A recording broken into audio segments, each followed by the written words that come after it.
Welcome, Colin Frangicetto.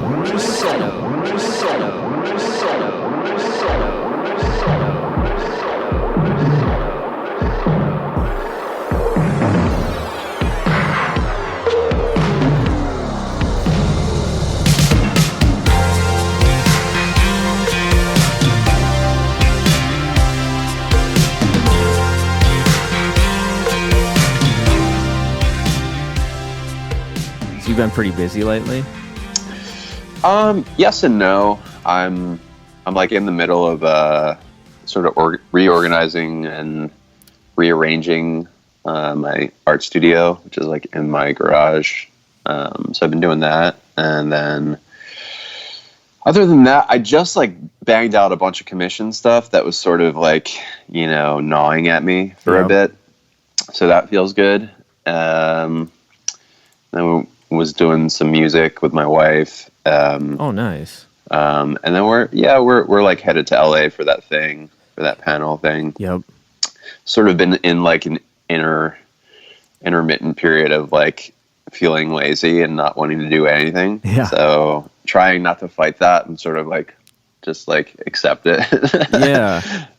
Yeah, like where's the, it's hard to find the balance there sometimes, because I get in that mode too, but sometimes I take it almost a little too far, where then I end up finding myself like, shit, I haven't been doing anything and I don't have any money, and like now I gotta like go the other way and like get all crazy and like crank it up, Yeah. It's true. There's a balance that needs to be struck, and I certainly have not mastered it yet.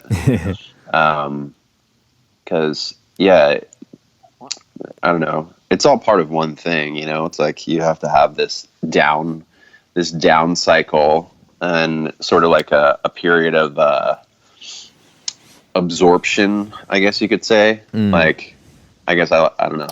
I think of it as like input, output almost. It's like I go through this period where I need to just like watch films and like read books and listen to podcasts and just like nothing but input almost. Yeah. And then sort of switch modes into like output, and just like, I'll probably still listen to podcasts and watch a show or movie here and there, but like not so like continuously, and more so focused on, that shit's in the background, just keeping my mind occupied while I'm like, being busy. For sure.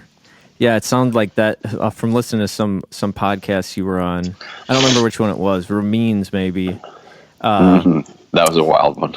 Yeah, like, and I connected with you on the fact that like it sounds like you're just kind of always listening to podcasts. Like sometimes even when you're not knowing that you're listening to it. Like I do the same shit. I always got something on, like hearing people talk. I wonder sometimes how much of it I'm just like absorbing subconsciously. You know what I mean? Yeah, I was thinking about that recently, actually, a lot, because there are times where if I'm in a state where it seems like it's like, I just hate trying to force myself to sleep. And lately it's actually been really good. I don't know. I think after I did a stint of microdosing, and it seemed to like sort of self-correct my sleep cycles in a weird way. Nice. Where I just don't have to stress about it. I just fall asleep. But I do, from time to time, go to bed with an audiobook running. Oh. And dude, I always wonder, am I like absorbing this shit? Have you ever heard of this guy, Bruce Lipton? Yes. Dude. Yes. I mean, he would say it sounds like you definitely are, like, what is it? As you pass from waking to sleeping, you go through like theta waves or whatever, and that's when your mind turns into like record mode or whatever. Yeah, I mean, that makes perfect sense to me. Yeah. I wish I could access the information. Like, I feel like it's like, I feel like I have some like hidden like cache of like info that has been stored subconsciously that maybe I do access subconsciously, but sure. I can't just like pull out a random fact from an audiobook that I listen to in my sleep. That would be so sick if I could, though. Yeah. Actually, you just don't. You just find yourself doing it. You don't even think about it. You don't realize you even knew it. or like I'll be re-listening to it and it feels totally familiar, and I feel like I've already learned this information. So there is obviously some type of absorption happening, but I still find a need to like re-listen. So Sure. Yeah. not necessarily saving me time, but something I've kind of wanted to do, because I've done the same thing, but with specifically with these sort of like meditations, like manifestation meditations or whatever. And it seems like when you start doing it, like it works. Like, oh, for sure. But then, what's that? Have you tried like specific ones? Like, are they guided or? Yeah, so like a couple of them. The main two ones I've done are both from this guy Bob Proctor. I don't know if you've ever heard of him. Okay, no. I don't know. He's an interesting guy, but he's got this one called Abundance Meditation, and that's like an actual like guided like half-hour long thing, and it's just about abundance in general. And then the other one is just like a straight up money meditation, and it's just like, I'm so happy and grateful now that money comes to me in increasing quantities from multiple sources on a continuous basis, and it just repeats that over and over and over. Wow. But I find myself like, I'll use it for a few nights, and I'll see that it's like seemingly starting to work. Like all of a sudden, just like new forms of money are coming in. But then it's like, I'm like, oh, it's working. And then for some reason, I just stop doing it. Why do we do that? I do the same thing. It's so dumb. I'm trying to like reprogram that part of me, whatever that is. I'm, many people would just call it classical resistance, but, it's like, it just doesn't make sense, especially when that, like something like that, it's like, anybody that is hurting financially is just like, what the fuck? Why would you stop doing that if it was working? Exactly, dude. But it's almost like just the act of trying it was what you were trying to get the juice from, and you got it. So now you're on to the next thing. It's like it almost is like proof that you don't really care that much about money, which is kind of cool. Yeah. Well, and also like, I feel like as much as we think we want things, sometimes we like where we're at, like we're comfortable with where we're at. And that's a good point. I find myself when I really look like deep, I feel like, oh, there's like some fear there. Like if I start bringing in all this abundance, it's like, okay, now I have to live up to this new reality of being like some abundance guy,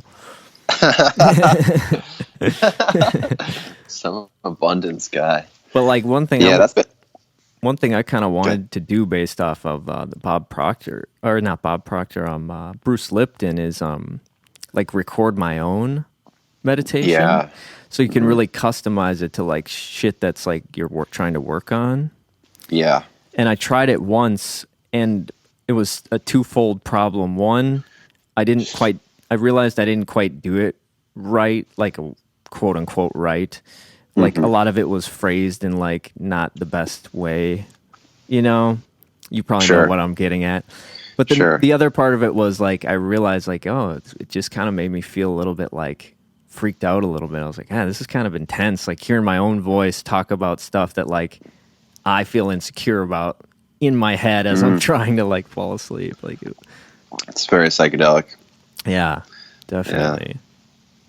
For sure, man. So you've gotten into a little bit of that stuff then? Yeah. Oh, yeah. Like the meditation stuff and all that. Yeah, and just the overall, like, ideas about abundance and manifestation and all that. Stuff. Yeah. Abundance is like the concept of abundance and scarcity, I think, has been a really prominent thing in my life, especially recently. I think for a long time I was sort of tapping into that concept without really knowing that it was a concept, like a specific concept. Sure. But it's so true, and if you sort of like take those as these overarching themes, I really think that they're the source of like the main source of human conflict and human, relationships, sort of like driving factors underneath everything. And I find that, my life's always way better if I'm going forward with a mindset of abundance at all times. And I notice that any time I'm having any issues, struggling at all, it's always from a place of scarcity. It's always from a place of fear, or a feeling of like a lacking of something. And normally there is a degree of illusion involved in it. And I find that switching the mindset can really help in general, sorry if that's very vague, but No, I mean, I'm not for me anyways. I'm on the same page. Like, yeah. I think one of the things, just thinking about kind of our first little Twitter connection was over Charles Eisenstein. I never know how to pronounce it. Is that it?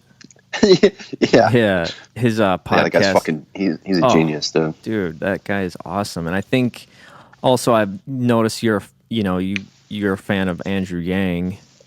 Yes. Yeah. And, huge.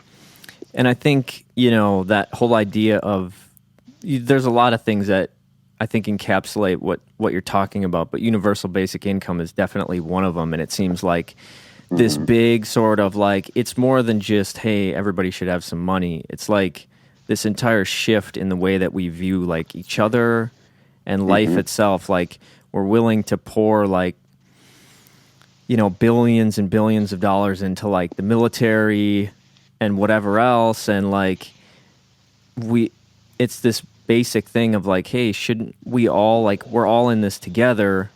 Like, shouldn't we all kind of make sure we at least have enough like resources or energy to like have a place to live and have some food to eat, and like, it's kind of like, I think they even talked about it on that podcast, like the idea of like, hey, you wouldn't like, your body wouldn't want to send all your nutrients to just like one of your organs or whatever.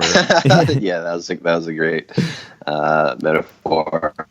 I think, I think of it really simply just as like, the idea of somebody maybe just building this huge, massive, like, gate and fence around their house in this sort of protective, fearful mindset, versus ever actually knocking on their neighbors' doors to just see if they're even a threat. Right. Like it's just constantly coming from this place of like protection and fear, versus like, what's there to worry about. And, not that there aren't things to be fearful of or, I guess maybe proactively protective of, but, a really simple example I could cite is just like, say, like the way that with Circa, the way we like deal with like fan interactions and stuff at shows is like, yes, there's the backstage. Yes, there's security and all that.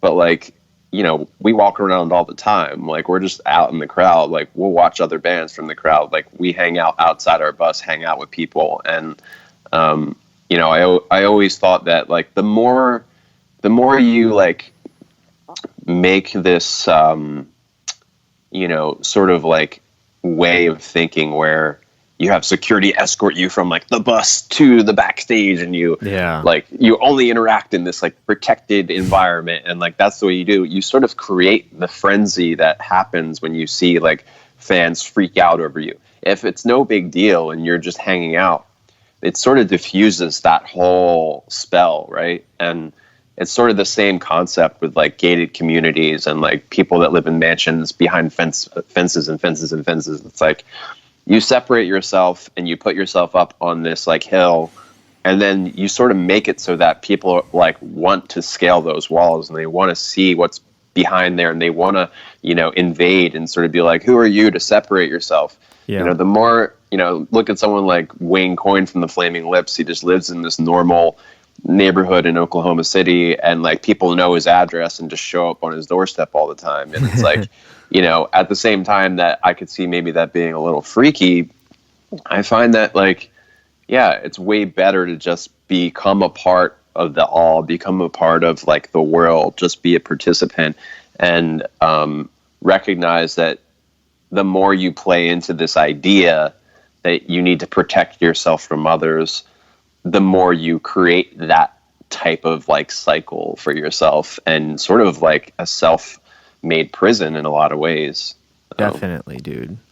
Yeah. Yeah, you said that great. I mean, I the idea of sort of perpetuating these cycles is a theme, I think, in a lot of stuff. You know what I mean? Like right now, Oh, for sure. like even with like, you know, as much as I do think it's important to take action and there's like things that we need to like work towards, and like some of it is just comes from such like an unconscious like place, and it's so like reactive and just like based on like a person's momentum and emotion more than it is like a compassion, where it's like it becomes putting energy into the same cycle, like certain types of activism or something. And Sure. even like for me, like one thing that I've had to like shift my, you know, try to build compassion on is like once you start to get into like the thing that's really gotten to me is like you know, the central banking and like just these shadow governments and like propaganda and manipulation and like just that whole rabbit hole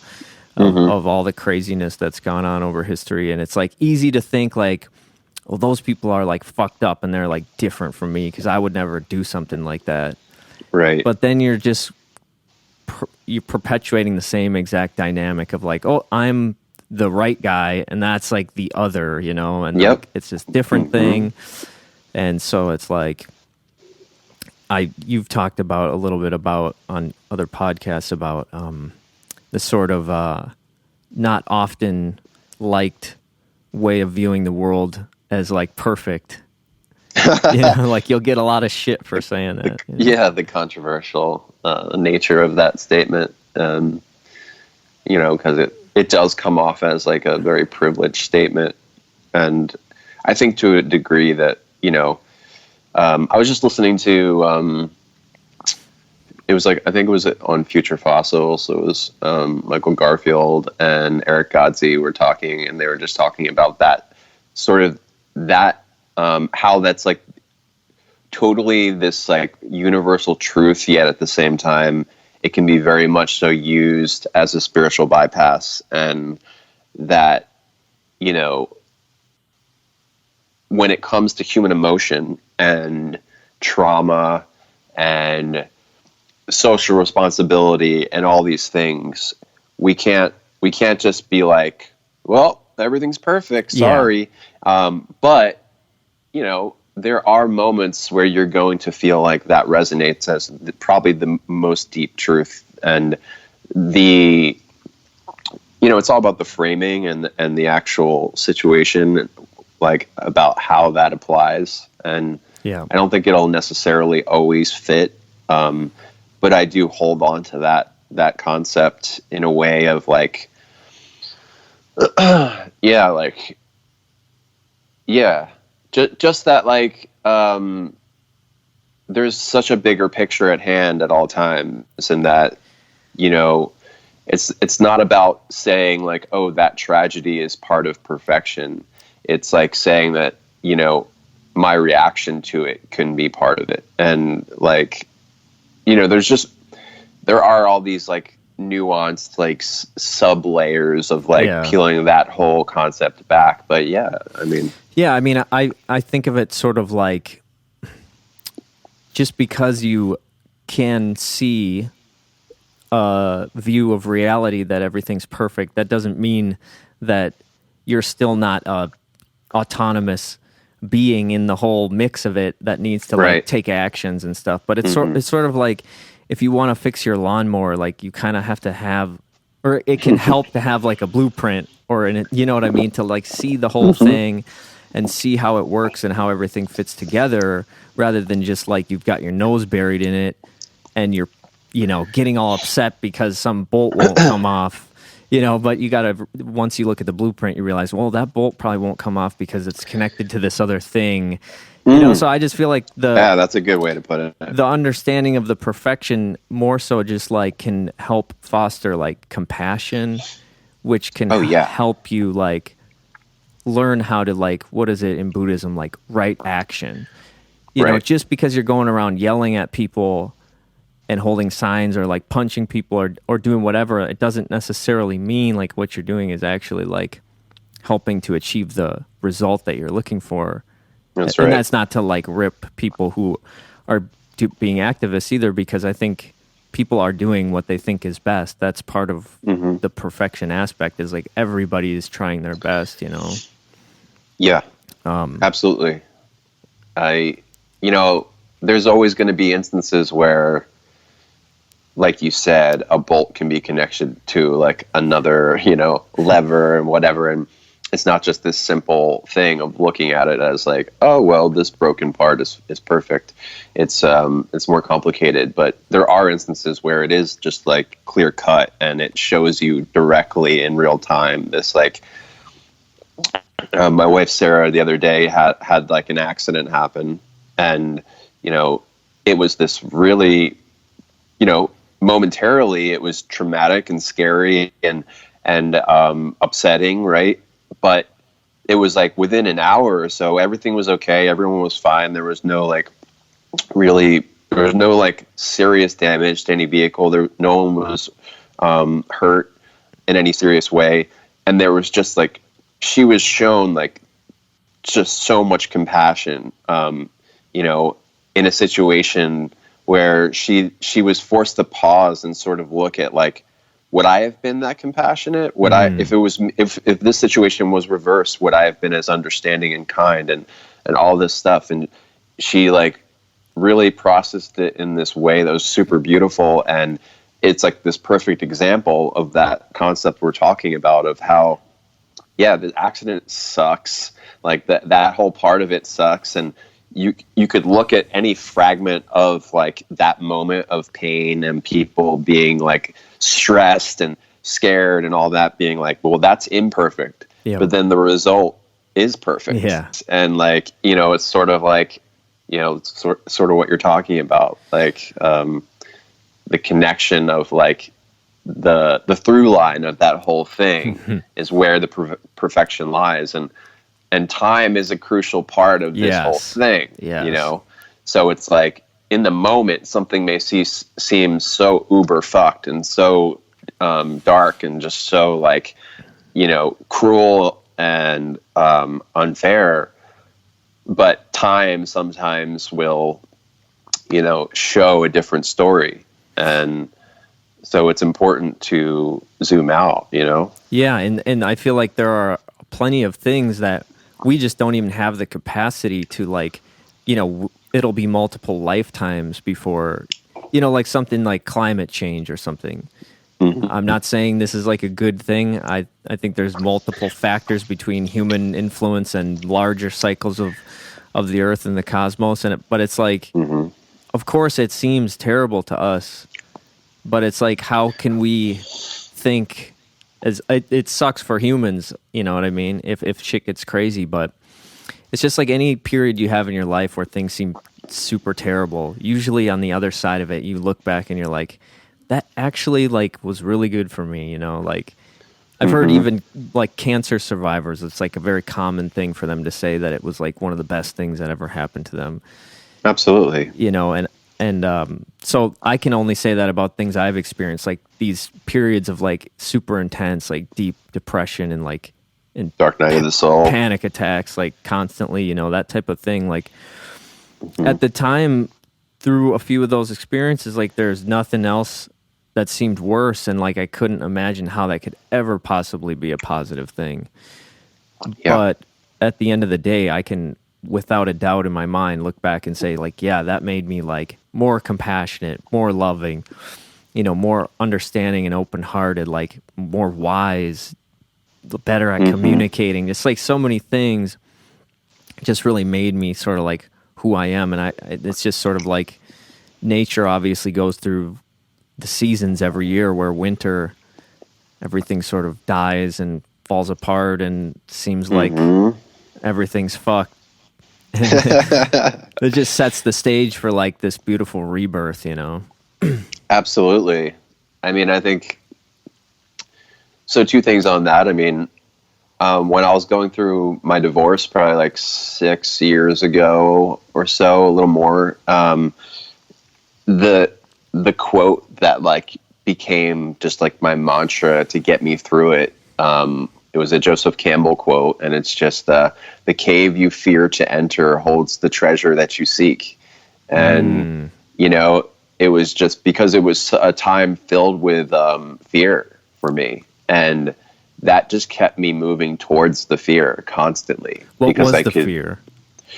The fear was everything. The fear was not knowing who I was. Like, the fear was the loneliness, the true loneliness that occurs in the middle of the night when you've spent, a good chunk of your life around a partner or around others, and you have your reality shift. Your reality completely shifts in a very psychedelic way when you're used to having this other energy around all times, balancing the way that you navigate the world. It's just like a structure in your house that your cat or whatever gets used to being there, and then you shift it around. It's going to fuck them up, right? Especially if it's a blind cat, which I had a blind cat many years ago. So I think a lot about that a lot. Like, the idea of just shifting a chair around completely would change his reality, right? And so for myself, having, it's one thing. First of all, relationships in general, when you have a long relationship that just becomes a part of your existence, it's a really difficult shift to make as that comes apart and kind of unwinds. But I think there's a stigma attached to marriage where, like, your mind and your little community, your family, like your inner circle, all sort of like help build this illusion of how that has like become this permanent part of your life, right? How it's almost like you take, at least for me, my first time around, the old marriage bin was like, oh, this is forever, and I have this sort of like loyalty to a fault, Sure. like stubborn loyalty, like to my own detriment at all times. That was kind of the way I was back then, and it was like even when something was sort of toxic or not good for me, I would stay in it because I wouldn't quit. I wouldn't want to. I just wasn't like that. I couldn't wrap my head around. I saw that as a reflection of character, and I think I kind of absorbed that into my own ego, my perception of myself as like not someone who bails. Sure.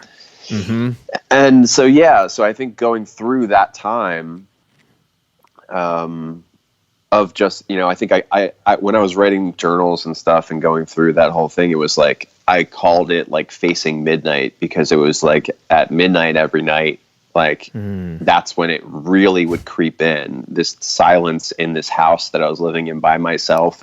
I was supposed to move into with my wife at the time, and just being in that stillness and that quiet, and realizing that, the path that I thought my life was taking had taken this completely different turn. Yeah. And I had no idea what lied ahead. And I think, there was so much fear. There was fear of judgment from others. There was fear of I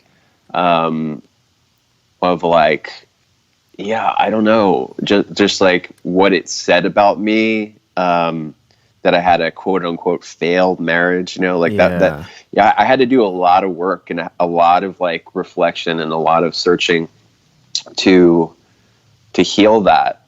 But it was like, holy fuck, like it truly was the best thing that ever happened to me, and my ex-wife and I, like, we don't have a relationship anymore, but I have like nothing but good feelings about the whole thing, and wish nothing but the best for her, because truly there are so many things about myself I would never have learned if that didn't happen. There are so many things in my life that never would have occurred if I didn't go through that.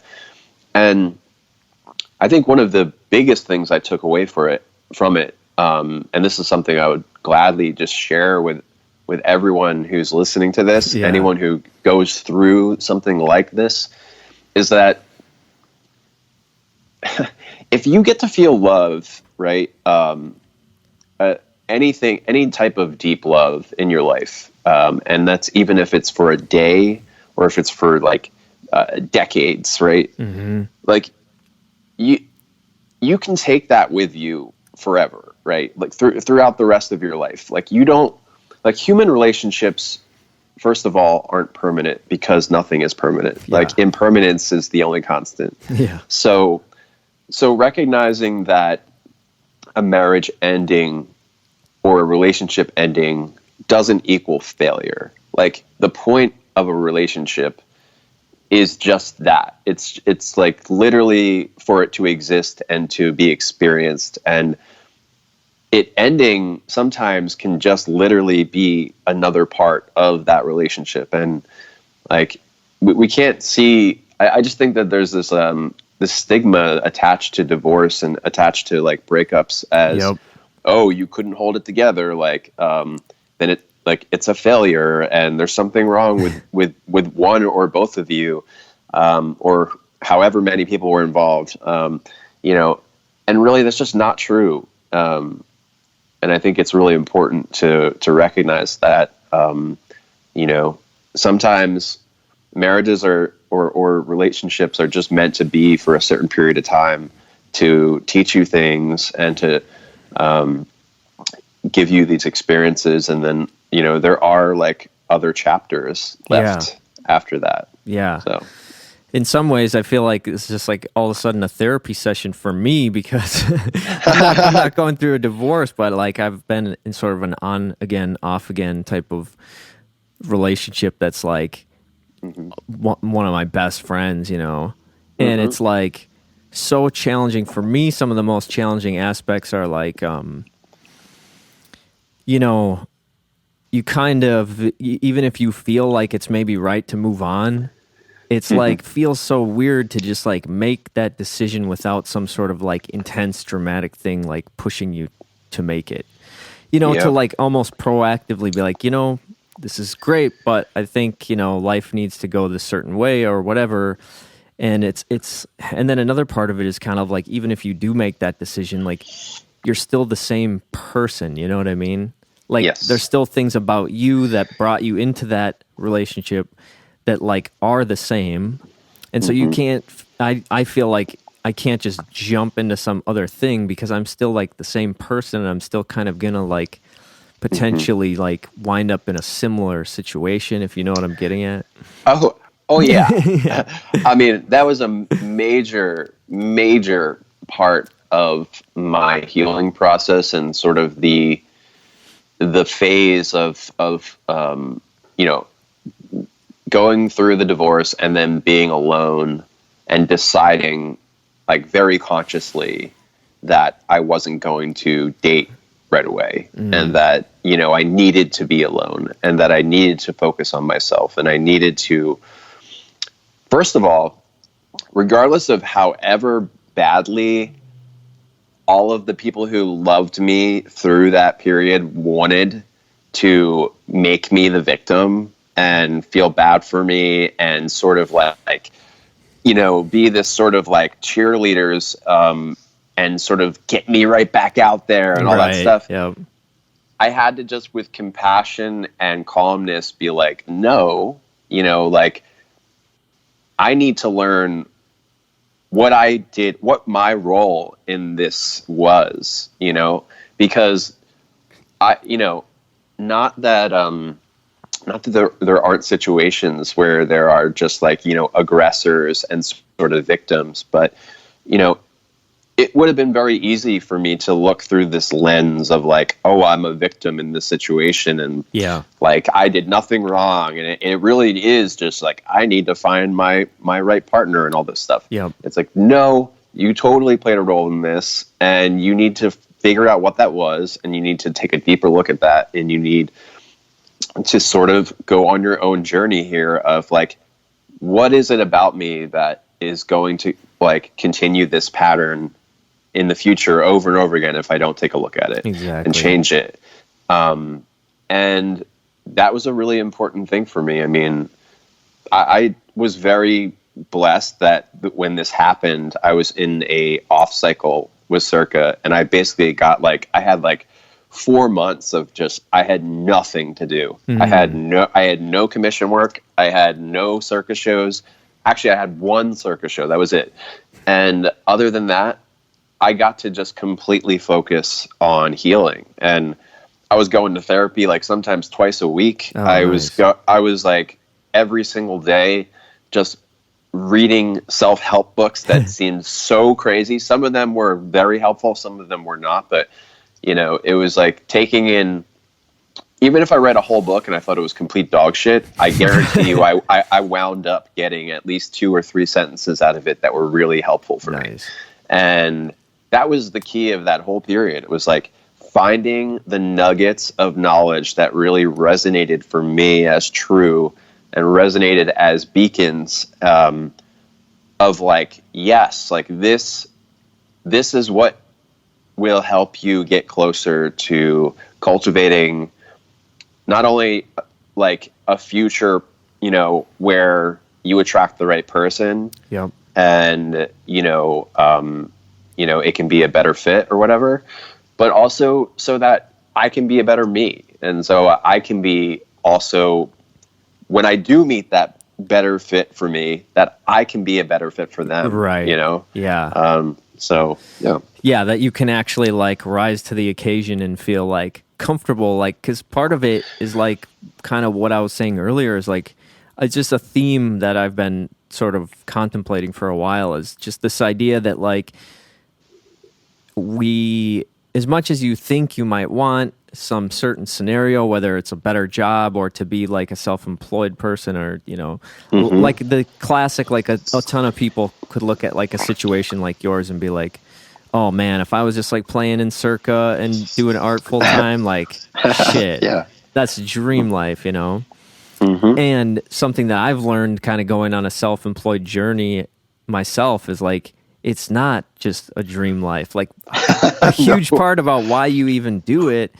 or why so many people don't do it rather, is because there's things about your personality, whether it's ways you've adapted to trauma through early childhood or whatever it is, there's things about your personality that you build to keep you comfortable, and those keep you at a certain level. So it's you have a full-time job, it pays the bills, it's this structure that helps you feel safe. And it's once you step out of that, it's inevitably your whole world just kind of falls apart a little bit, because it has to, so it can be rebuilt in this different way. And it's I found it to be extremely it's, some days are beautiful and it feels man, things are just flowing and all this synchronicities happening, and then other days it's where the fuck am I?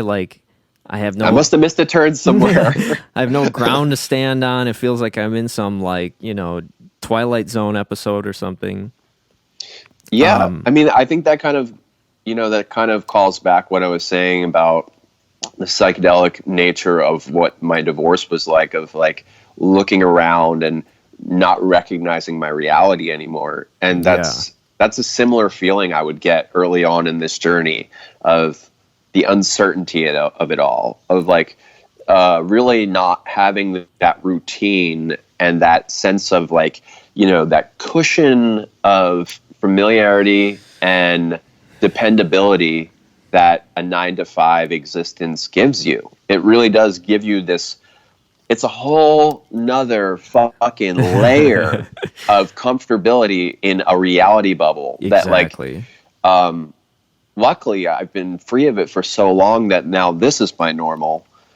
But that really is when I think of those early days of touring with the band before Circa, This Day Forward, where when we were just grinding, when we really jumped off a cliff and we're we're going to try to do this full time, when we had no business trying to do that. I mean, we did, but it was so scary, and there was so many just seemingly impossible hills to climb.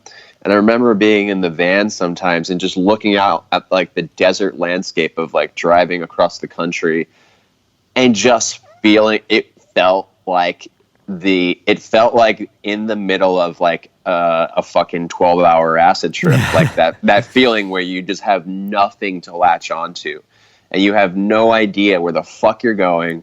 And you're just in this weird little pod that's just moving through the fucking world and you have no idea what's going on. And the only thing guiding you is your fucking bliss and like the potential of what your life might be if you were able to at some point stabilize. And that is like, yeah, that is what this life is like. And even after, a decade and a half of doing it somewhat successfully, I still have those days where I'm like, what the fuck? Like, I need to make another map. Because this last map that I made, 5 years ago is crumbled up and it doesn't really, everything has sort of shifted and I need to make a new one. And that's what it's all about. It's like, making your own map and really kind of having a way to tether yourself to your own reality. It's still something that I'm learning, it's hard. Yeah. And maybe like it's part of it. What popped in my head is like kind of tethering yourself to something that's like deeper than the map or something. Absolutely. Because like the map is like an illusion, sort of like the desire is to want to rebuild the structures right away. And of course it feels great. But one thing that I've noticed about like sort of the trajectory that I've been on is like doing this, for example, like I've been a fan of Circa for years and like I've been paying attention to you for a while. And like, so it's like, this is something of course that I want to do, but it's like when you're heading up to an experience that's so out of your comfort zone and out of the ordinary, it's like it inevitably brings up all this like anxiety and fear and like you feel like you're headed for some disastrous situation where you sound like a total idiot and it just goes terrible and like, oh, Colin's never going to talk to me again. This is just, why am I doing this podcast? It just feels like, impending doom. But it's like, if you're consistently putting yourself in those situations and you start to like sort of get comfortable with that feeling, then it's like you're constantly sort of recreating your identity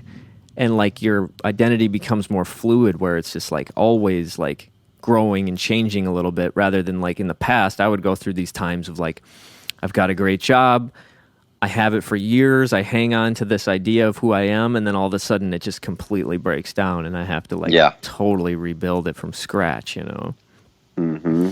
I mean, I identify with what you're saying so much. And the thing, you're right. Like you have to tether yourself to something deeper than the map. And the thing deeper than the map is yourself. Yeah. The thing that you have to tether to is the notion. What's that hysterically cliche phrase? But I love it so much. It warms my heart. The wherever you go, there you are. Oh, like, yeah. You know what I mean? Like home is where the heart is kind of another one that's like that. Yeah.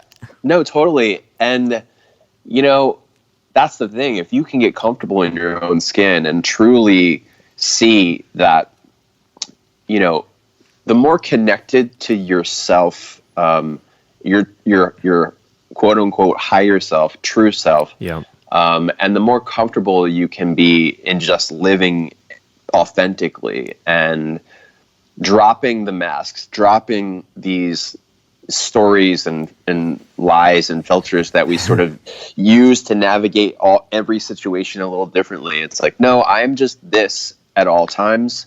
The closer you can get to that, then you have it at all times. You always have it. It's just like why meditation is more, it's a more, I would say, practical and, to be honest, more productive tool than psychedelics, is because you have it with you always. You can always access it. You can and it, it is you could be driving and meditating literally. Like it's not in the way that not in the way that you would think. I'm not saying close your eyes and ohm while you're driving, but like you can access that space at any point. And that's why once you can sort of open the gates on that and really figure out what that's all about, I think it's extremely helpful, because you always have it, just like yourself. And you know, a friend of mine, Sean Dunn, he always says, you know, God is the sound. God is the sound of your breath. Like the voice of God is the sound of your own breath. And, you know, I think that's a beautiful, it's a beautiful phrase. It's a beautiful sentence. It's a beautiful image. But if I really like kind of dissect that, then it really does bring a sense of comfort, because, you know, especially for anyone that does psychedelics, right? Like, you inevitably find yourself in a moment of panic at some point and feel like, you know, you have nothing to stand on. And it's kind of like, you know, reality and your sense of self and everything are just all like disintegrating. And, you know, but you always have the sound of your breath, and you always have that there. And if that for you can become your connection to not only your higher self, but just to your sense of the universe and creation, like, it truly is one of the most powerful shifts that I think I've ever been able to make, is to really develop this sense and relationship to my own breathing. I don't know, maybe I'm going a little off the deep end here with the woo, but no, dude, I mean, shit. I've heard, you know, you temper the woo a little bit on a couple other podcasts, but I'm like diving in and doing backstrokes in the woo, so I'm all about it. Cool. Yeah, so, me too. So go for it. But yeah, dude, like I don't know. You brought up panic, and like I don't have a ton of psychedelic experiences, and honestly, my main one was a DMT trip, which was like mostly devoid of any panic. Which, like, most of my panic has come from like cannabis, surprisingly. Interesting. Just sends me into like extreme like paranoia and anxiety. But I've had tons of panic attacks just like stone sober, you know. It's like I've got a way that I can almost think myself into a panic attack. Yeah. But it simultaneously comes with this, like, I've sort of started to realize that there's some truth nugget in the panic attack. And I don't know if the chicken or the egg, which comes first, but there's like this transcendent like awareness that comes in. And it feels like that's sort of either what triggers the panic, or it just is triggered by my heightening nervous system. But it's like this clear distinction between like my personality and my awareness, like to an extreme level where all of a sudden I no longer identify with just like this body, and like I identify with everything that's in my awareness. You know what I mean? Like where who I'm talking to, anything, it feels like it's part of one motion that's playing out on a screen, and I'm just this infinite awareness watching it all go by. And so like that's been like years just, you know, experiencing that and being like totally panicked by it, and slowly just kind of trying to integrate that and not like feel like it's something I need to like run away from, or because I think the feeling that comes for me when that starts to happen is like, well, if I identify with that, like where does Jacob go? You know, like what the hell? I'm just like dead, and I'm going to be stuck in this little like movie theater, you know, watching life go by before me and not being able to like participate in it, you know? Or something like that. Do you have panic disorder proper, or have you just been prone to panic attacks? You know, I don't really know. I'm not really quite sure what the difference would even be, but I just like various times in my life, like I've gone through periods of time where, you know, to me it usually ends up being related to like just times of intense stress, and like if I don't sleep enough and just get too stressed, I just feel my nervous system start to sensitize. And it'll get to the point where little things can just like trigger like a feeling of panic, you know, like a loud noise or something. And that's interesting. Yeah. You know what I'm saying? Yeah. But I've gone through periods of like where constant like anxiety and panic attacks to the point where like your whole personality will just sort of like unravel itself because you're constantly just in this state of like fear and like, you know, and so those periods have been like extremely psychedelic. But what you said about meditation, I think like the experience I had with DMT was extremely like, it was like I feel like I understood why people talk about like their life flashing before their eyes when they die, because it felt like a microcosm of like things I've experienced in my life. So like it started out like insanely fast and like intense and scary, you know, like just this feeling of like, holy shit, what's going on?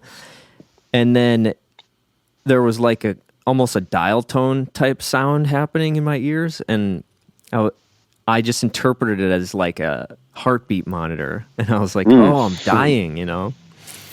And I could just feel like I'll remember forever the feeling of like my body was just like out of whack, like kind of scrunched up, and like my head was angled, and it was doing like this little waver as this heartbeat monitor sound was going off.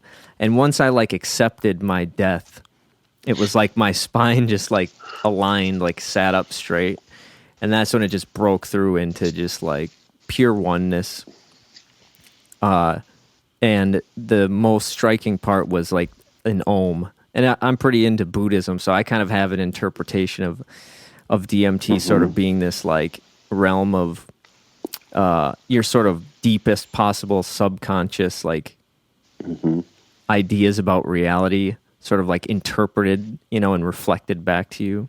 Of course, yeah. So it was like this Om it just felt like, oh, this is life. It's just this one vibration, you know, just this and it was just like pure bliss, essentially like an orgasm without any sexual connotation of just like your entire being, you know? Yeah.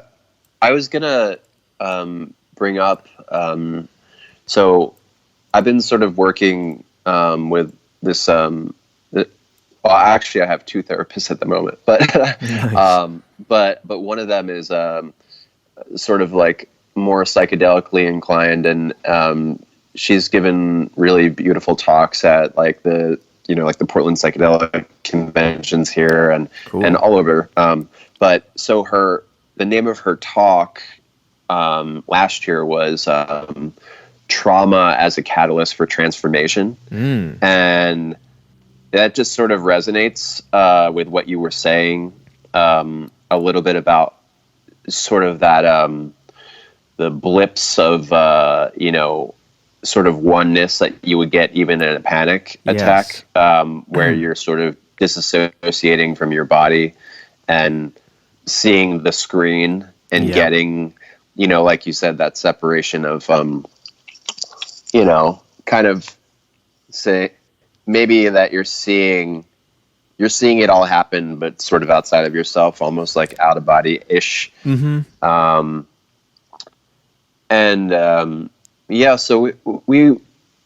I've been going to like meetups and stuff that she leads, and sort of also just kind of learning as much as possible. I'm going to be doing one-on-one work with her soon, kind of preparing for a big journey in September, going to Peru, going to be drinking ayahuasca for the first time. Wow. And I'm just sort of taking it pretty serious and wanting to do a lot of prep work, and but it's just been interesting to really sort of go deeper into my subconscious and using various systems of psychology to kind of recognize the compartments of my personality, and sort of the protective mechanisms and how they appear as archetypes and stuff throughout. So it's interesting. It's interesting to just think about how, we just have all these characters sort of inside of us.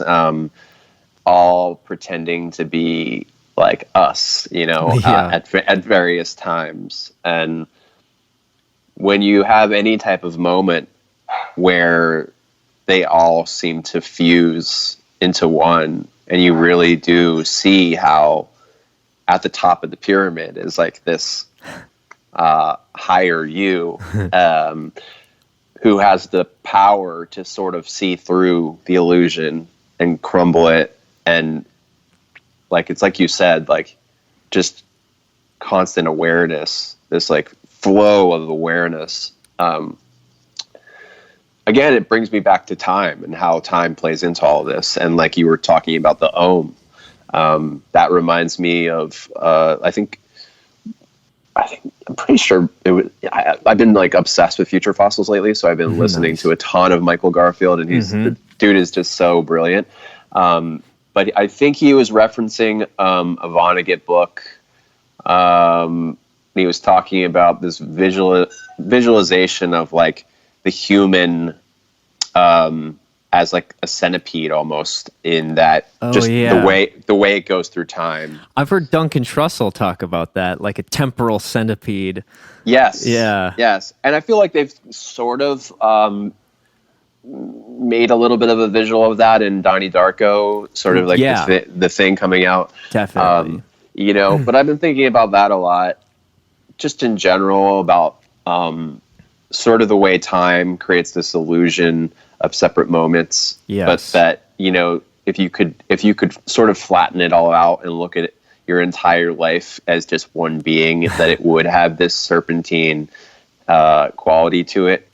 But yeah, I think, for me, that really has been a centering type of thought loop, where I kind of go into this thing of like, like the moment I was born is the same moment as now, and the moment of my death, whenever that is, like it's all just this one moment. And it's just a way for me to zoom out of like sort of the heaviness of any given, maybe not even heavy, maybe it's just like an annoyance with something going on in my house, or like this frustration of some business aspect with Circa, or whatever it is. It's like zooming out and recognizing, maybe it is just a simple existential type of perspective of you're going to die, but sometimes that can be panic inducing in itself. So I think I like to just really start to like give it some nuance, where it's just like,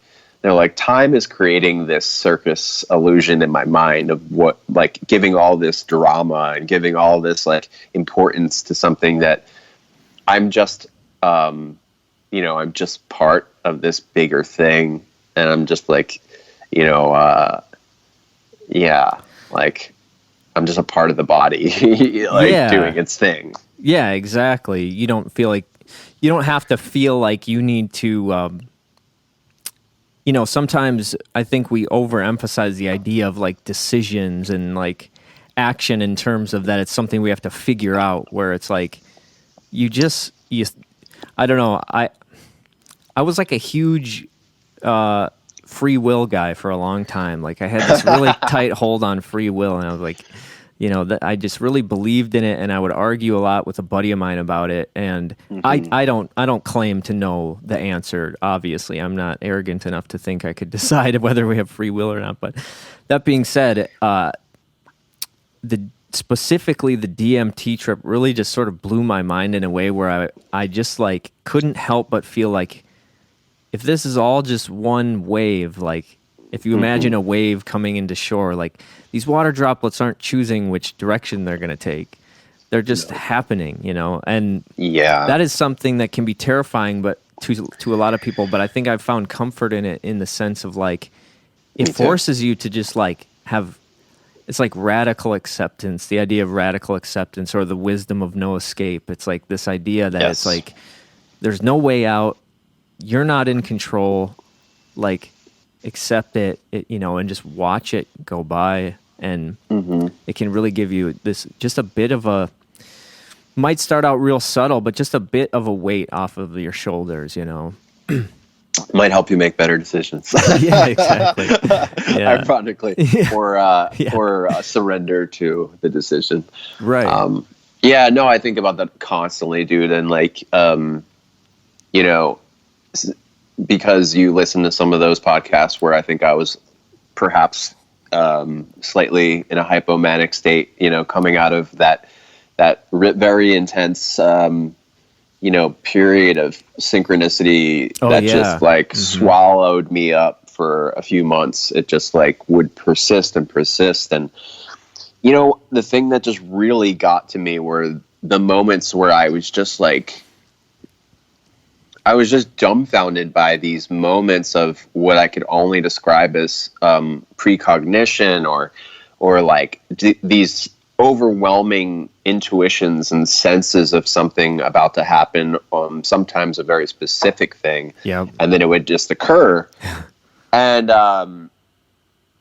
you know, I've gone through various periods of my life where I'm extremely skeptical.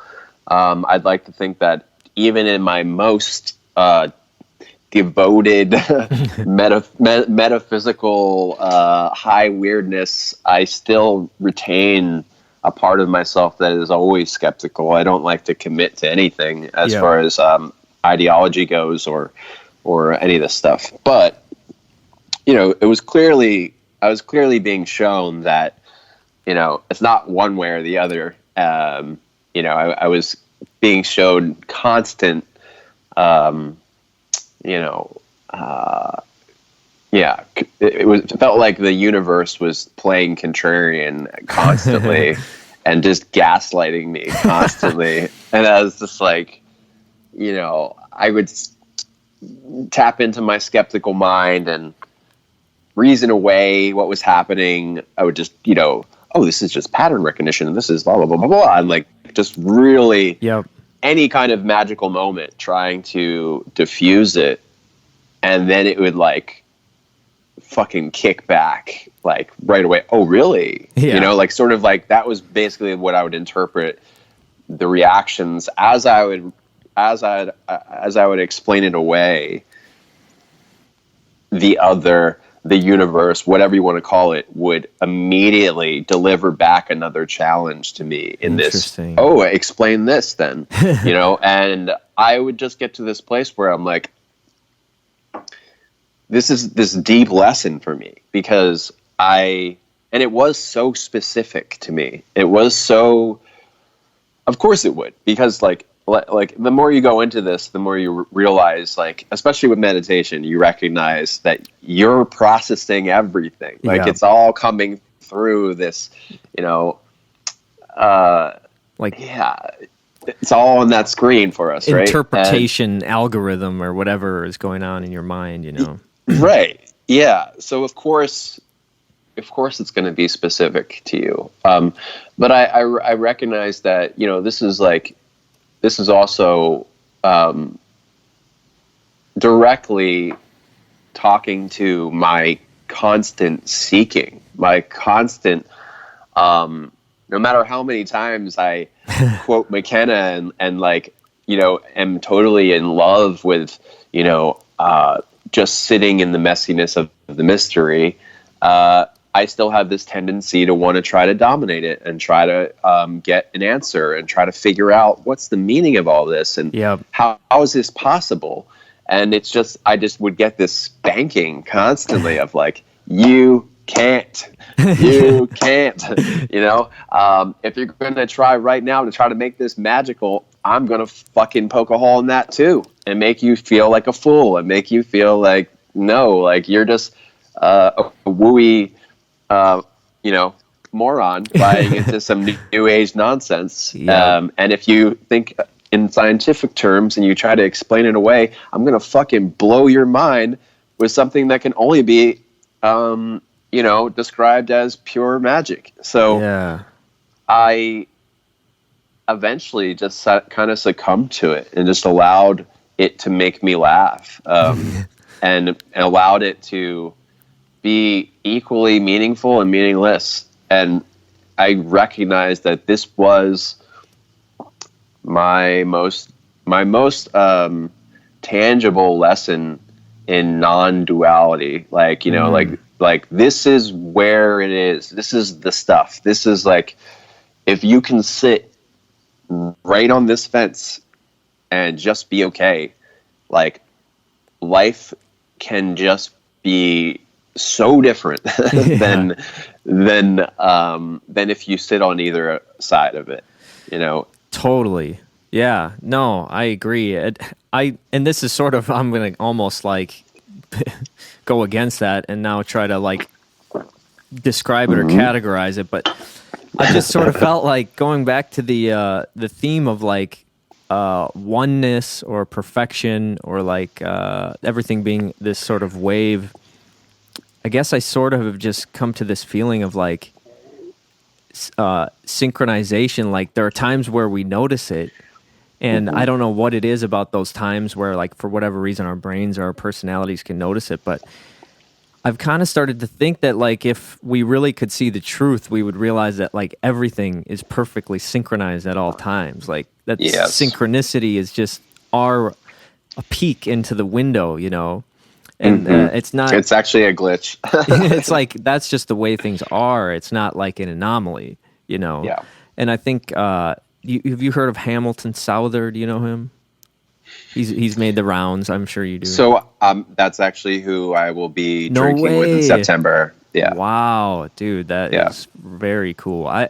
I've never met him, but I've listened to any podcast I can find with him on, and seems like a very wise dude. And that's something that he has actually brought up is like through his ayahuasca experiences. Like at a certain point in time, everything was pure synchronicity. Yeah.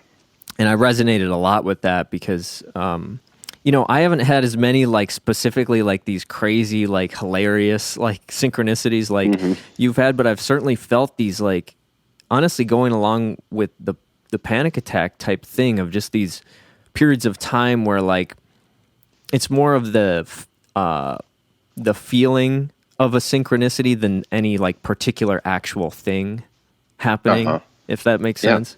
Sure. And and the more you try to figure it out and like solve it, like it's an equation, the more it just like, gets stronger and weirder and like messes with you. And like the more I've found like I rest in it or just like say, okay, like what do you got for me? Like I'm ready, or like I can accept it. Then it's like you might still experience some of that, but it might just be reframed. It might be a little more chill or maybe just a little more comforting or whatever. I don't know. Oh, yeah. I found it to be like I'm starting to get it more now where I feel like whatever it is, even if it is just my subconscious reflecting back at me through my, reality screen. Sure. Then... And again, I'm doing the thing. Where I'm making it my subconscious rather than the other.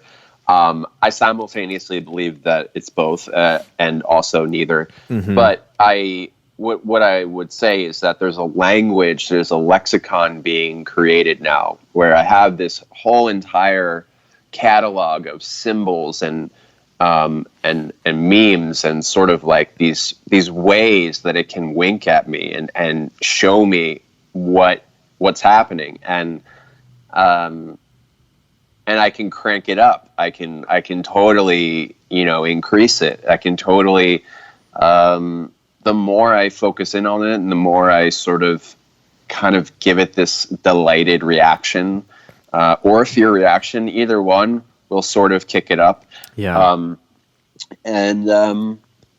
I've noticed that it's the fucking weirdest thing, man.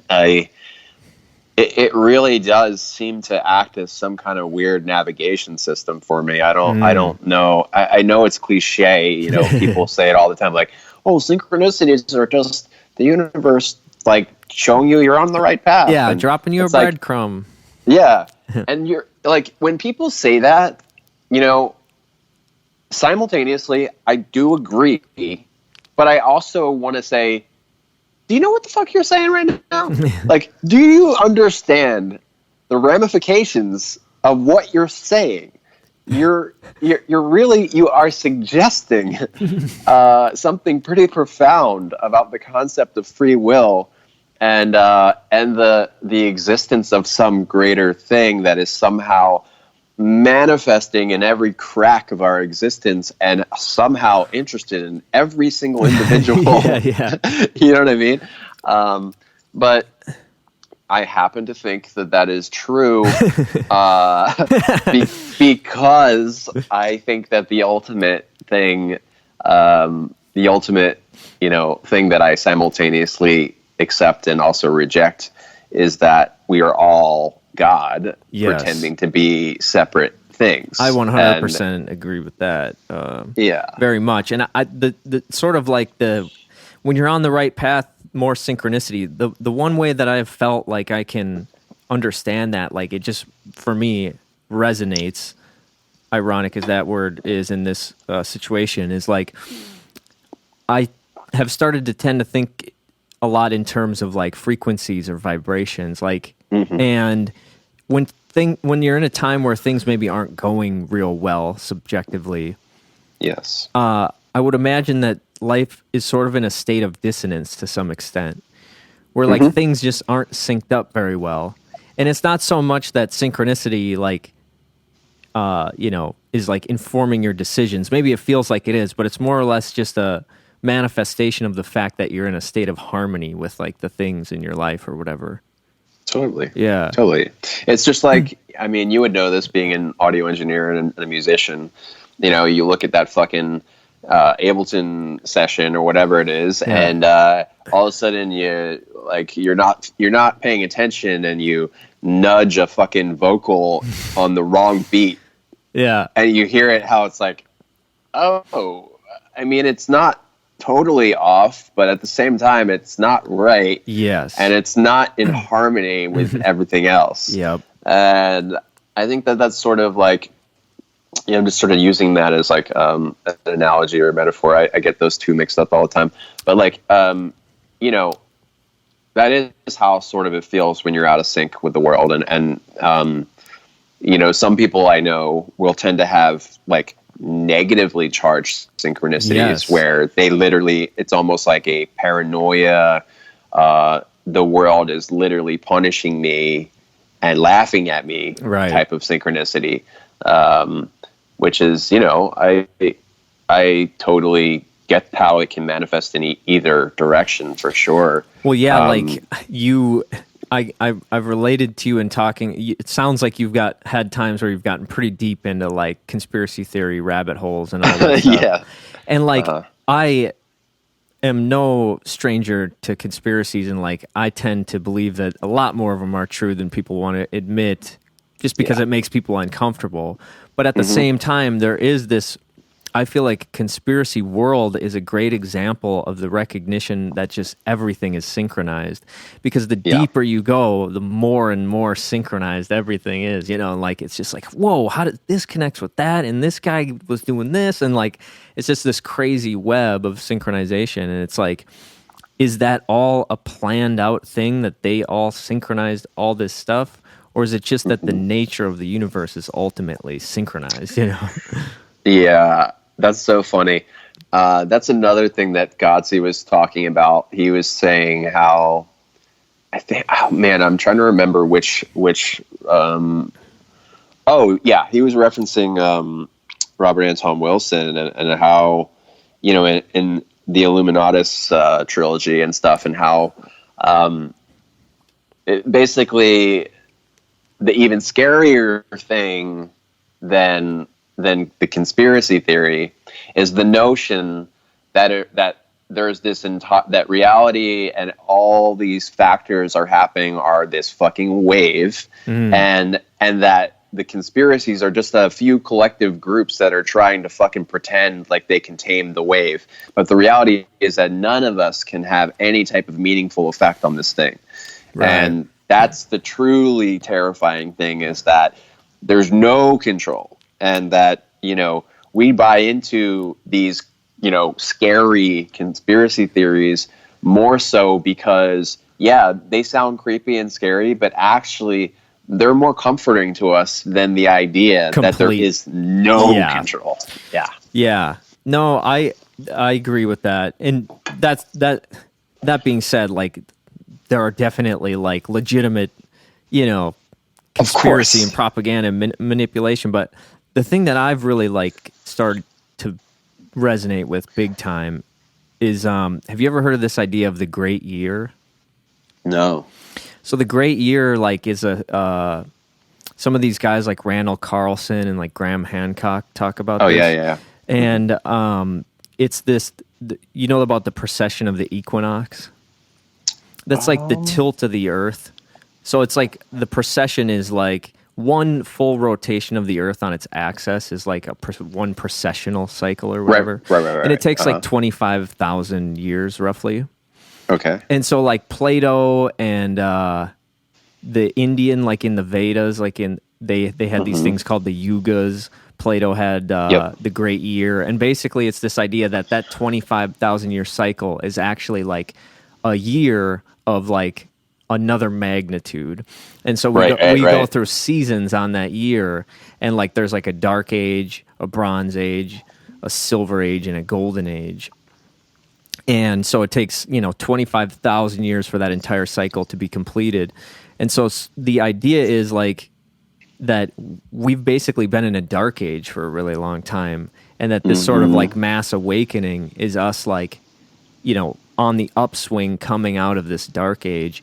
And then it's not like war and this intense like separation and greed is just like natural human stuff. I mean, it's natural for this certain stage, but that we're just in a stage of like human consciousness in this cycle that we go through. So like basically like a conception of the golden age would be like Atlantis. That's the type of like ultimate human capacity of like connection and harnessing the finer powers of nature and all of this crazy stuff.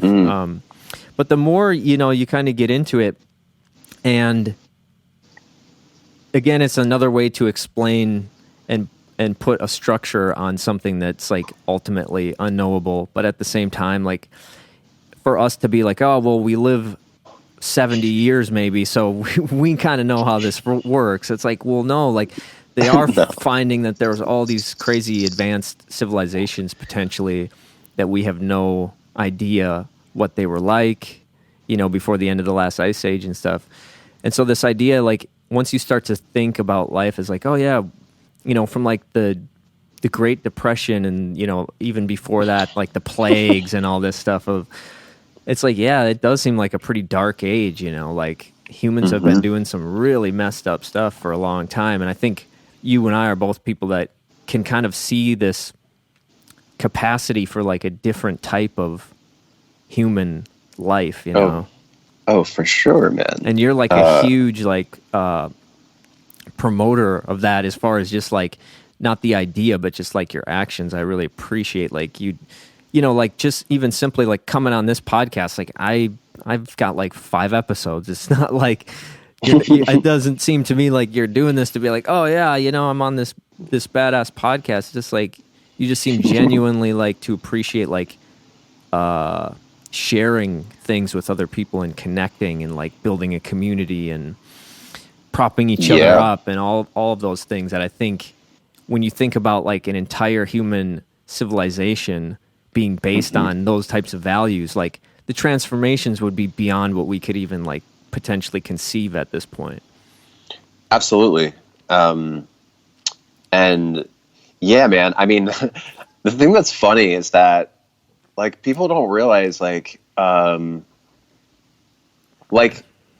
I say like I'm trying to find the others, like I really mean that. And I mean that in a way that is like, dude, for me, this conversation is going to give me juice for days. Like, like that's the way it is. Like for me, well, I think all of us probably, and if you don't have a shortage of this in your life, then you have to recognize how lucky you are, because truly to have a meaningful, deep, like hour plus conversation with anybody where you're really connecting and you really are talking about these ideas that often will just be kicking around in your head and or like live on the page of someone else's book. You know, it's such a fulfilling, satisfying thing, and it's healing, and it's a way to feel not only more alive. I mean, that's just like that falls short of what it is. I mean,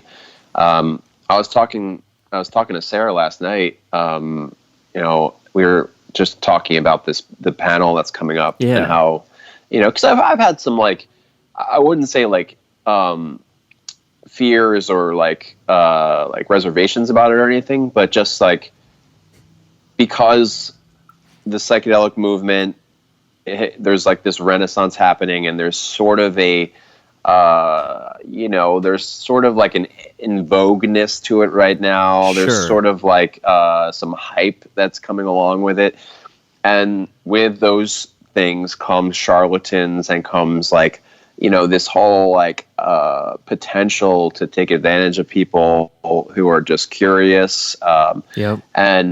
And I think especially when you put somebody up on a stage, you're sort of giving them this level of like expertise that they might not even have, right? So when I saw that the panel was called, like, you know, integration, or like, it was like, you know, at first, like, I just thought it was like psychedelic storytelling. And then it was like integration, and I was like, ooh, like it gave me a little bit of intimidation. Like, I don't know if I'm qualified to be on this panel or whatever. And then we really started talking it out, and, you know, Sarah was just like, listen, like, you know, just speak from your own experience, from your true experience, which has been to seek out community and to seek out teachers and people who know more than you. And like, you know, you do have a perspective that's going to be unique from the people that you're speaking with. And, you know, she kind of like got me back into the right mindset. But I started thinking about just how I did go through that sort of like Chapel Perilous type of place, going through that 3+ months of just constant synchronicity, where I was like very manic and sort of following all these, like, you know, signs, and literally jumping on planes and going places and stuff because of the things that were happening. And sort of recognizing that throughout that time, I was reaching out to people, and I was sending out these smoked signals, but I was also sending DMs and emails, and I realized that, like, 3 of the people that helped me get through that time are going to be on that stage with me. And, like, you know, like, these are people, they're not like friends I've had since I was 10. Like, these are people that I made really deep, meaningful connections to throughout that time, where I was, like, you know, in the deep end, not knowing how to do more than doggy paddle. And, you know, I think that really is sort of like, that gets to the root of what integration, not even just psychedelic integration, but just growth, like psychological growth requires integration as well. And a huge chunk of that is community.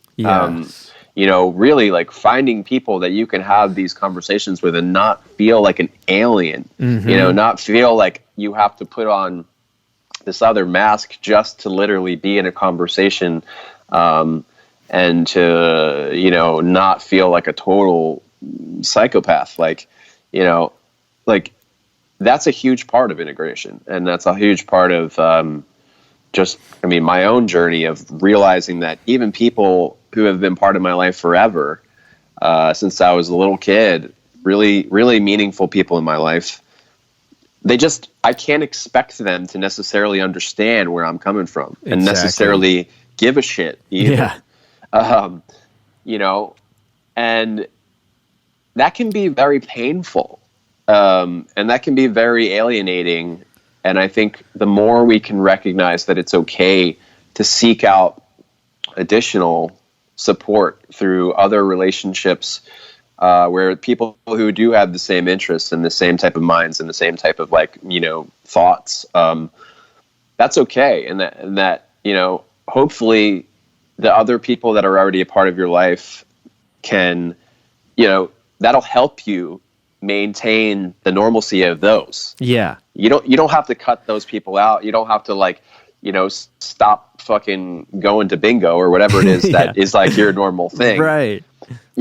Just have a few other people that you can talk about this shit with to make that other stuff not feel like torture, Dude, that's huge. Like for me, I didn't really know why exactly I was starting a podcast. Just like, I love podcasts and I have audio stuff. And so it was just always kind of this thing of like, well, eventually I'm going to start a podcast.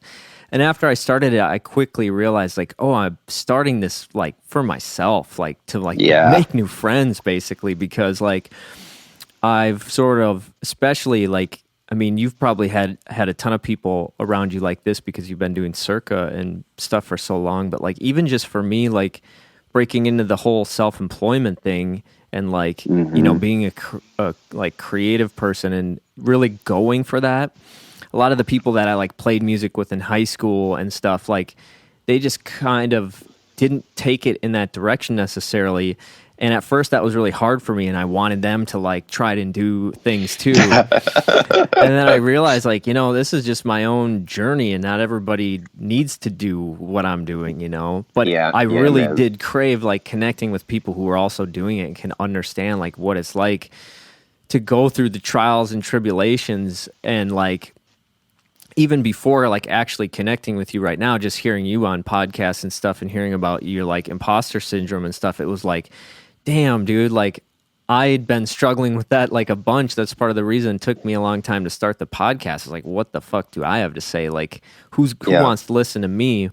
And to know like somebody that I looked up to in like a badass band, like it's like felt that same way over and over about all sorts of stuff. It was like a huge thing for me. But then like you were saying, even beyond that, it's like connecting on these more like deeper and radical ideas about just like reality itself, and sort of just connecting with someone beyond all the words and explanations, just on the simple fact of like, hey, we've both had this experience that we've been like completely like dumbfounded by life. And it's like just to be able to like look at somebody and be like, okay, we're both here, like, yeah, this is wild, Yeah, man. I mean, totally. And that's awesome. I mean, that's why I wanted to start sharing this type of stuff as much as possible. I just feel like I got so much out of hearing others say that stuff, right? Like I remember going through when I first moved out of California and I was getting more into doing like, just some designing here and there, doing, like pins and just a little more like merch, like minded thinking. I sort of fell into like the little design community and like got really into like this podcast, Adventures in Design. And sure. And I found that just how helpful it was to hear these artists who were light years ahead of me, just like struggling even more than I was with this same thing of like, who the fuck am I? Like, I'm just biting this person and I'll never be that good and blah, blah, blah. And I just recognized like, oh my God, this is so universal. Like we all have this, especially creative types. It's like, this is like, and actually I shouldn't even say creative types, because I think everyone is a creative type. And I think that like, it really, it takes that stepping through the looking glass of saying I'm an artist and not feeling ashamed by it. Like not feeling like that, oh, I'm a fucking fraud, right? Yeah. Like, who am I to say I'm a fucking artist? Like, what a jerk. Like, to recognize that it doesn't have to mean all that shit that you associate it with. Like, it's funny how we all just like immediately, if we decide to call ourselves something, it's so easy to just latch on to every negative version of that thing. We don't think of all the amazing artists that we look up to and the artists that we think are just like, the people that you think are your heroes. Of course you would want them to call themselves an artist. Of course, like you won't even question it. But the second you call yourself an artist, you associate it with the first person that you ever judged as a fraud. Yes. So it's really your own fault. Yeah. It's because you judged somebody else. And we have this like echo chamber of judgment of like, Totally. you know, we think, you know, oh yeah, like everybody should be creative and blah, blah, blah, blah, blah. But then, you know, if you're not on top of that lizard brain, shitty part of your shadow, basically, Yeah. who's going to call somebody else out as being, you know, like less than worthy of attention, or why did this guy get like 50,000 followers and I'm here and what, blah, blah, blah. Like the more you're in that mindset of scarcity, right? Yeah. Like that's why you can't see yourself in the lens of abundance. Like that's it. Exactly. So simple. And most likely, if you all of a sudden got 50,000 followers at the drop of a hat, you'd be shitting yourself. You know what I mean? You wouldn't be ready for it, you know, or like... Hell no. And what's your... I'm not ready for it. It doesn't matter. And also, like, for I'm not going to try to act like I just have these super, like, pure intentions all the time. I want followers, and I want people to listen to this, and, you know... It's natural, and I try to like pay attention to that. But also, like something I've just recently sort of discovered from starting this podcast is this desire to like, both for myself to connect with like-minded people, but also to just try to create an outlet for more people to hear the things that I hear and to be, you know, presented with these ideas and things, just to basically be part of this like transition that's happening, you know, in consciousness. Absolutely, dude. But something that you said, it just, you touched on the sort of the constant judgment and how it sort of reflects our insecurities, you know?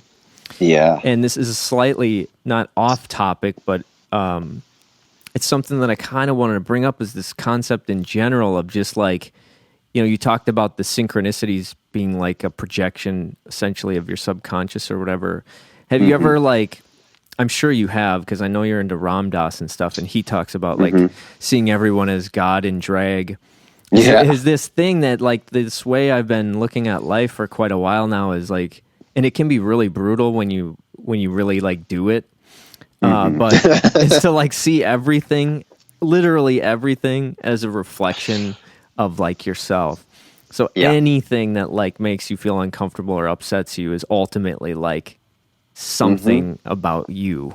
You know what I mean? So like whatever worst thing you can possibly think of, you know, a murderer or whatever, it's like your inability to sort of like integrate that aspect of yourself is the cause of the continuation of it, or it's the cause of the, at least the discomfort of it or whatever. Is that something you've pondered a bit? Oh, for sure. I mean, you know, and I think it's worth noting that like all this stuff, it's probably best to go incrementally. If any of this stuff sounds like if any of this stuff sounds like another language to you and you're sort of just getting into it, like you know, it wasn't like I just had this download of all this stuff like in one day and then was like whatever. It's like totally incrementally you start seeing the puzzle pieces start to fit together, and it's like, you know, maybe one day it was the lesson of like, you know, that every relationship that you have is there to teach you something, right? Like just that simple lesson of like looking at anyone in your life who challenges you in any way, you know, frustrates you or you have conflict with or whatever. It's like I at one point just started trying to consciously shift into a place where I saw it as a lesson, you know, whatever it is. Like, what am I supposed to learn from this? What can I learn from this? What is this showing me about myself that this is upsetting me? What is it showing me that I can't just sit and witness this? And that really like helped me get through a lot of situations, like even just the simple situation of like being around somebody who you just met who's irritating you or puts you off in some way or makes you feel uncomfortable.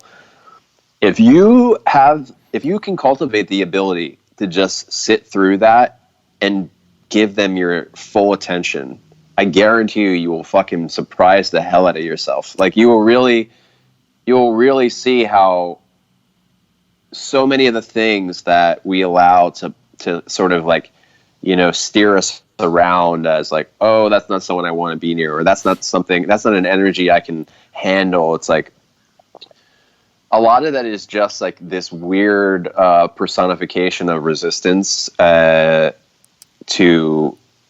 fully integrating the parts of yourself. Yes. And you're like, I don't even want to be around that, but you don't go the next step, which is I don't want to be around that because I can see myself in that, and it reminds me of something I don't like about myself. Mm-hmm. So, just in general, the more we can sort of look at things through that lens, I think that eventually it does like take you to that place, and that sort of perspective you're talking about, the Ram Dass perspective of everything is God and drag. Like, I think there's so much truth to that. And I think that, like when you said like, it can be really brutal at times. Like I fucking get that so much. I mean, there have been times where I am the loving witness to something or someone that at least part of me is like, get me out of here. I can't, no, like I cannot bear it. I cannot bear another second of this. Yep. But you can bear it. And I did, and I have, and I will. Yeah. And like, that's the thing is like, you realize that,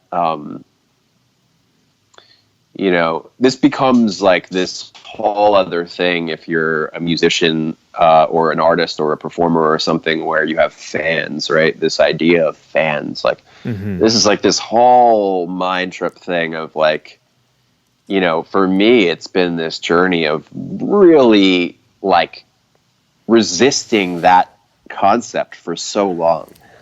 Like, because I find that as a way of othering. I find that as a way of like, these are fans, whereas like, dude, like just, all it took was just a few experiences of completely letting go of that notion and just like dissolving into the people that I'd be around on tour, like the people that would be waiting outside for whoever, especially over the years where we were like opening, and they'd be waiting for like the big star of the evening. And I would just be sitting there like, having a cigarette or whatever, like, and just like hanging out with people. And then, I've just made some amazing relationships that way, amazing connections. I've had incredible moments of like just seeing humanity at its best, like in these moments where I think the de facto would have been like, go run and hide in your dressing room or be somewhere else where the artists are. It's like, no, guess what? There's a lot of artists out there too. Like, like there's a lot of like there's a lot of Jacobs waiting out there to have amazing conversations if you're not being a dumbass, so, I just think that, for me, the framing of the artist and the fan was a really fertile breeding ground for that type of like training, that type of like, see potential in everything and everyone, fall in love with all these people and see what happens. And like, I've seen, people that I had like a fucking 5-minute conversation with, a decade ago, have gone on to do these things and then sent me messages like, oh, that thing you said to me, like fucking changed everything. Dude. And it showed me that I could do this thing. And I'm like, what? Like, it would blow my mind. But like, I realized how many times that happened for me coming up, like young, like just talking to people that I looked up to and having anyone say, yo, what you're doing is cool. I believe in you. You should do this, is huge. Yeah. Like, it changes everything. And So yeah, I've started to realize that doesn't have to just exist in the artistic sphere. That extends to the person that is fucking panhandling down the street, who is used to being invisible, but you give them just a couple minutes of like, I see you. I see that you're a human being. I don't see you as like trash. I don't see you as like disposable. Those moments are transformative. They can be like nothing, but they can also be something. And I think you're not living a conscious life if all this stuff is just background noise to you. Yeah. You know, conscious living just means like literally like being conscious throughout it, and interacting with these things that are around you all the time that maybe you allow to become background because of all types of psychological mechanisms, like protective, whatever.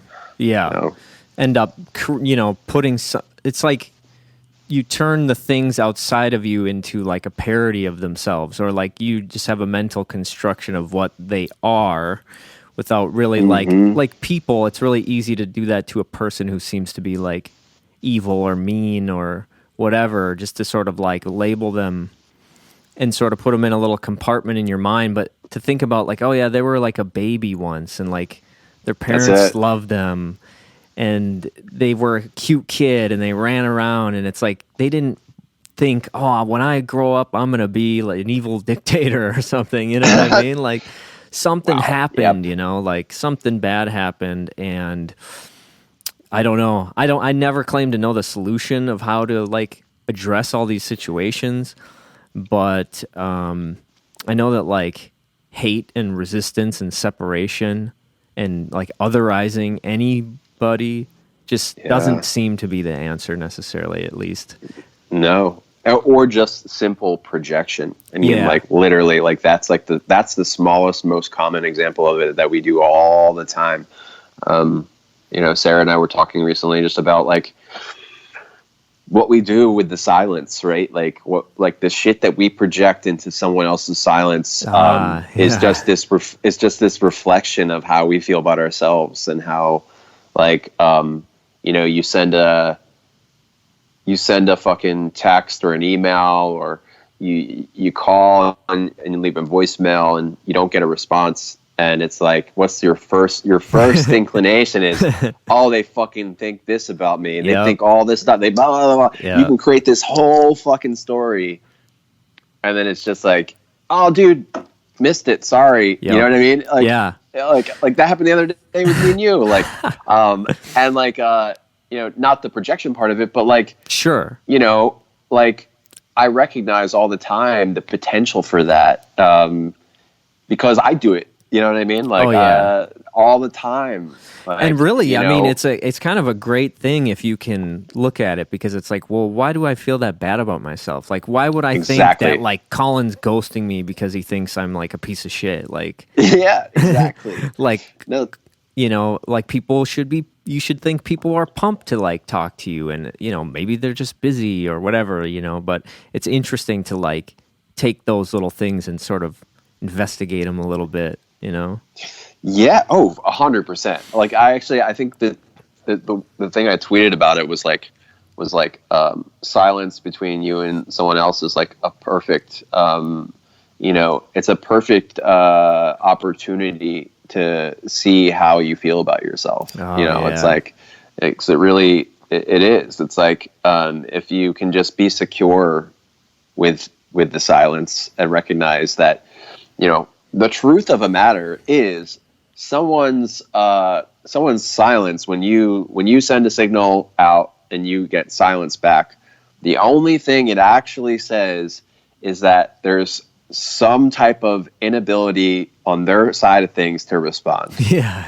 That's it. Yeah. It could be a choice, but it also could just be a result of something causing them to be unable to respond. Yeah. And I think that's the most important thing to remember when that happens. It's like, no, don't make it about you. Yeah, exactly. This isn't about you. It might be, but Well, most even if likely it's about them. even if it's about them, Right. then or like, you know what I'm trying to say? Like, it might really be about you in the sense that, like, you know that this person isn't good for you or it doesn't appreciate you, but you're putting yourself in that situation out of your own insecurity to feel like you need their validation.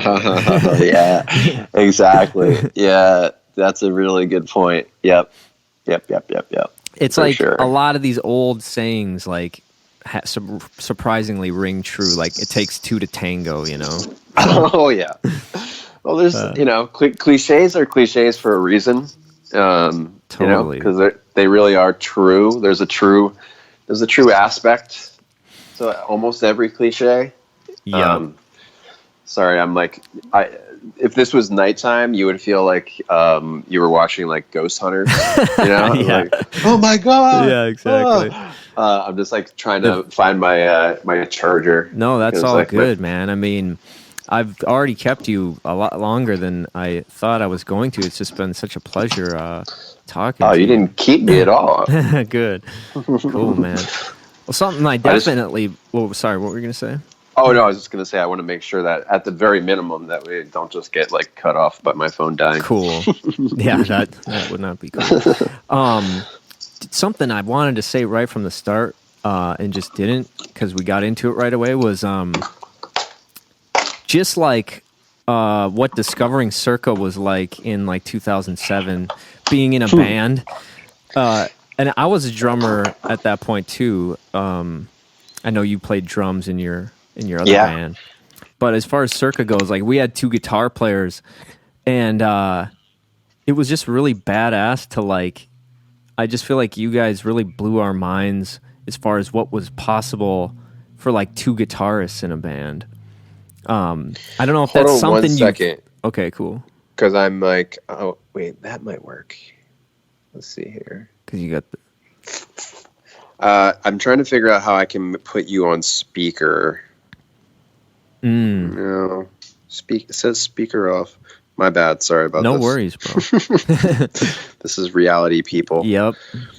I think I might just have to talk like it's a phone for now. So you're going to just like see cool. like my ear. Is that cool? Yeah, that's fine. Okay, cool. I can hear you. So go ahead. Sweet.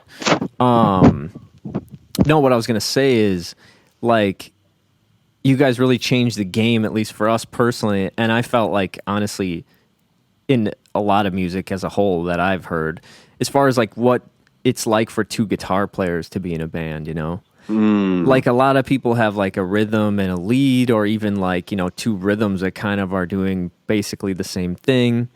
And it was like you guys were just doing like it's like basically like two leads, but not in some sort of like, you know, cockfight way, or just like this like perfect blend, you know, of like these flowing melody lines. Like I don't know, man. We loved it, and it's been a total like inspiration for me throughout the years of just like that's so cool, dude.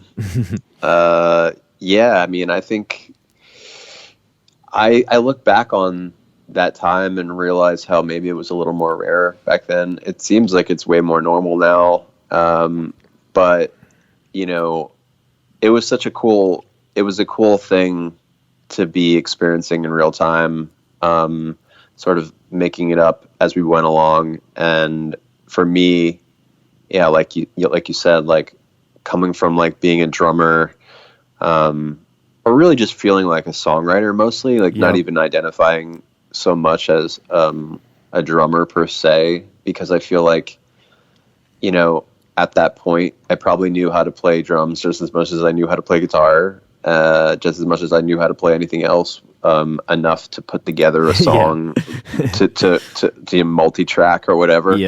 And I still feel like that. I mean, that really is, I feel for the most part, that is my musical identity. Is like I like creating whole ideas and textures and stuff. And I've never been like, I'm just not even excited to like by any of the virtuoso type of like mentality. I'm impressed by it. Like I definitely think it's cool. I'm intrigued by people who seek mastery of their instrument and stuff, but I've just never been that way. And the beginning of Circa really allowed me to explore just various ways of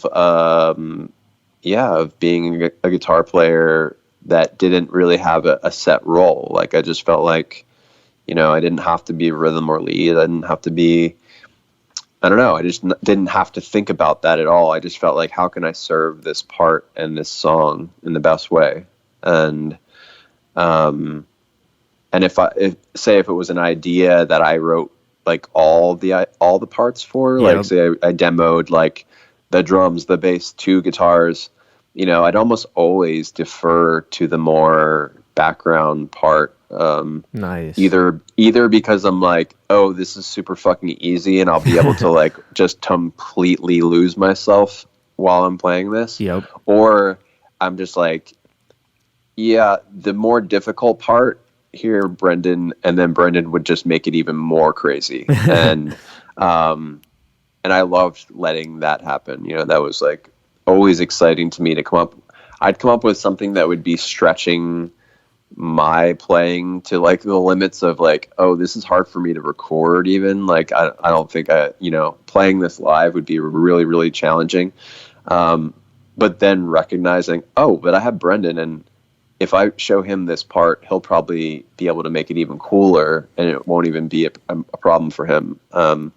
So yeah, our dynamic has always been really fun and interesting. And we did a lot of stuff early on that was very outside of the box, just like completely writing in different tunings from each other. And oh shit.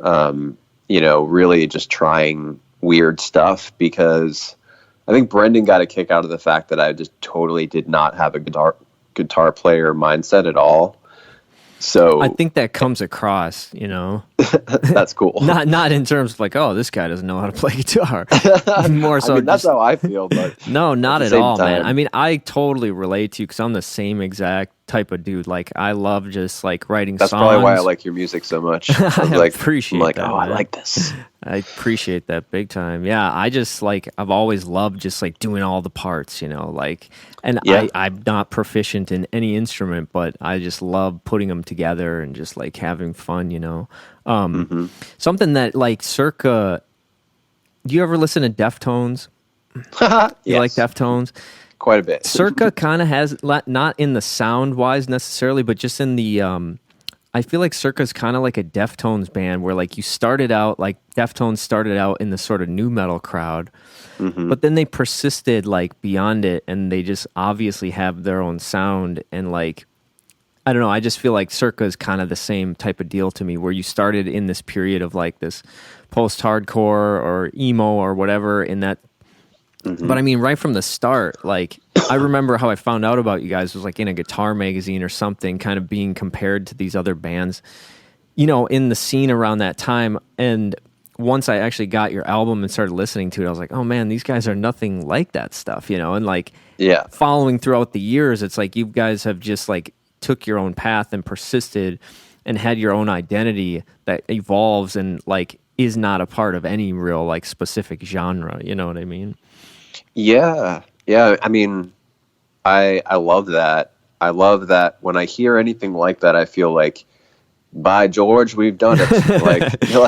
It feels like that's exactly what we wanted and hoped for, was that we could transcend genre and transcend, it felt, especially coming out of hardcore bands previous to that, it was very much so like genre was like our albatross in so many ways. Was just like, we can never fit in. We can never fit in, and we can also never stick out. Right. It just felt like there was nothing but just like being imprisoned by this weird ceiling of what it could be, and also just feeling like you didn't belong. And I think early on, I mean, making the first Circa record, we really did carry a sort of self-consciousness about that into that record. I mean, we didn't let The it first penetrate the record? writing. Yeah, Juturna, like we Yeah. really, because I think we knew it was going to Equal Vision, and we were working with McTurnan, and we had been fresh off the heels of being in hardcore bands and stuff. We had this mind of like, what are people going to do to this music? Like, Man. you know, it's not like you can't like fucking mosh to it. You can't like we were just like, people are going to think like the hardcore kids are going to think it's like way too like weird and wussy, and like the emo kids are going to think it's too fucking weird and like aggressive. Like, you know, it It's just like, felt like real emo. Like emo is like, it's like actually emotional. You know what I mean? Like I hadn't fired it up for a while, and it was like, I mean, it was one of those albums for me that I listened to every day, you know, for a year or whatever. yeah. And I fired it up the other day because I was just like, I'm going to be talking to Colin. I want to just like get another taste. Mm-hmm. And I found myself to be borderline just like overwhelmed in a good way, but it was just like the emotions, like it feels almost desperate in a way, like a lot of Anthony's vocals and even just like the guitars, and there's a lot of just like yearning and like desperation and like, I don't know, but in the most beautiful way. Yeah. That was 100% real. I think there was a notion,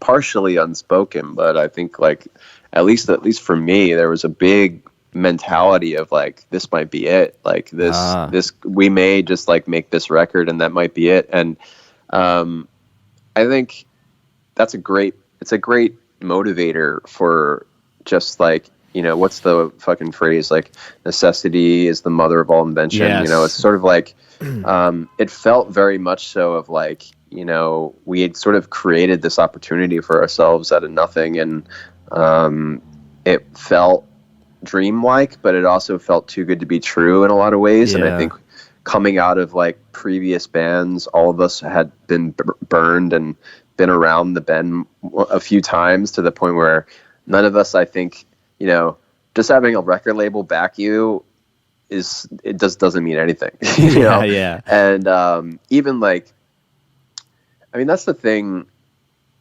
If I could like impart wisdom on other musicians or just artists in general, is just like the truth of the matter is like, there's always another mountain to climb. Like always, no matter how far you get, you're always going to have another challenge. You're always going to have a moment where you're forced to sort of like, you know, shed your skin and just grow a new one. And, you know, it was a very powerful time, because I felt like we all had surrendered to just being in that moment of that band. And like, really like, hey, like, we're all here together going through this thing, and we have no idea where we're headed, and let's just enjoy like those fucking flow states that we were getting. Those just like, you know, days would just like evaporate into like, it felt like a second of just being locked into this like blissful harmony of creation with other people. Yeah, like you weren't going into it with this idea like, okay guys, like now we've made it, we're on this label and like everything's gonna be perfect. Yeah.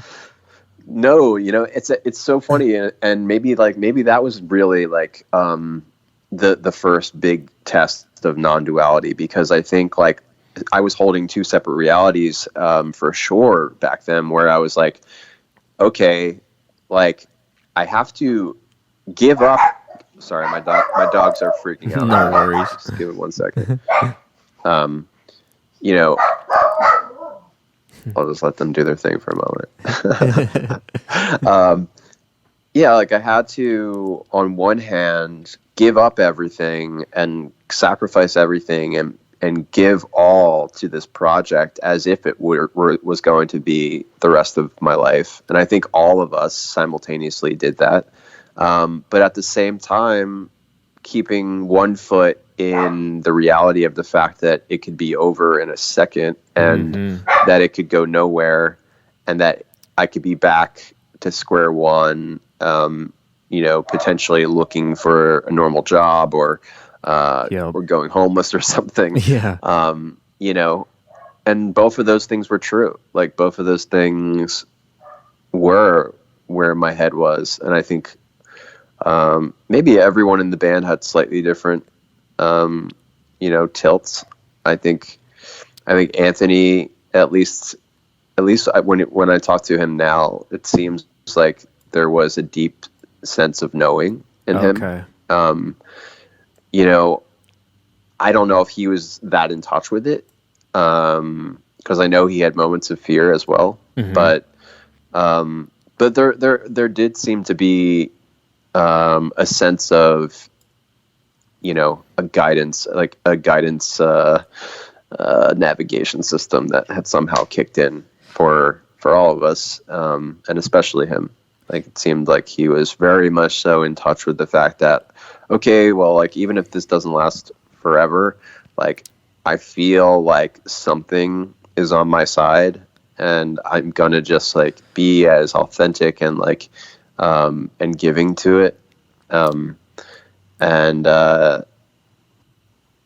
know. We had a lot of conversations back then, like throughout Juturna and on Letting Go, actually, just about the idea of a hidden hand, and just how when you really like, and this sort of goes into that my most recent podcast with Michael at Third Eye Drops. There's like that notion of, the other and how it works its way into your hero's journey. The more you surrender to it, and the more you give yourself to altruistic thinking, and it's interesting. I mean, you saying certainly that seemed to work that way. You saying that really stuck with me. The idea of just like the more pure your intention is, you've noticed, like I don't know what you said exactly. Maybe just like things tend to just like work out better or whatever.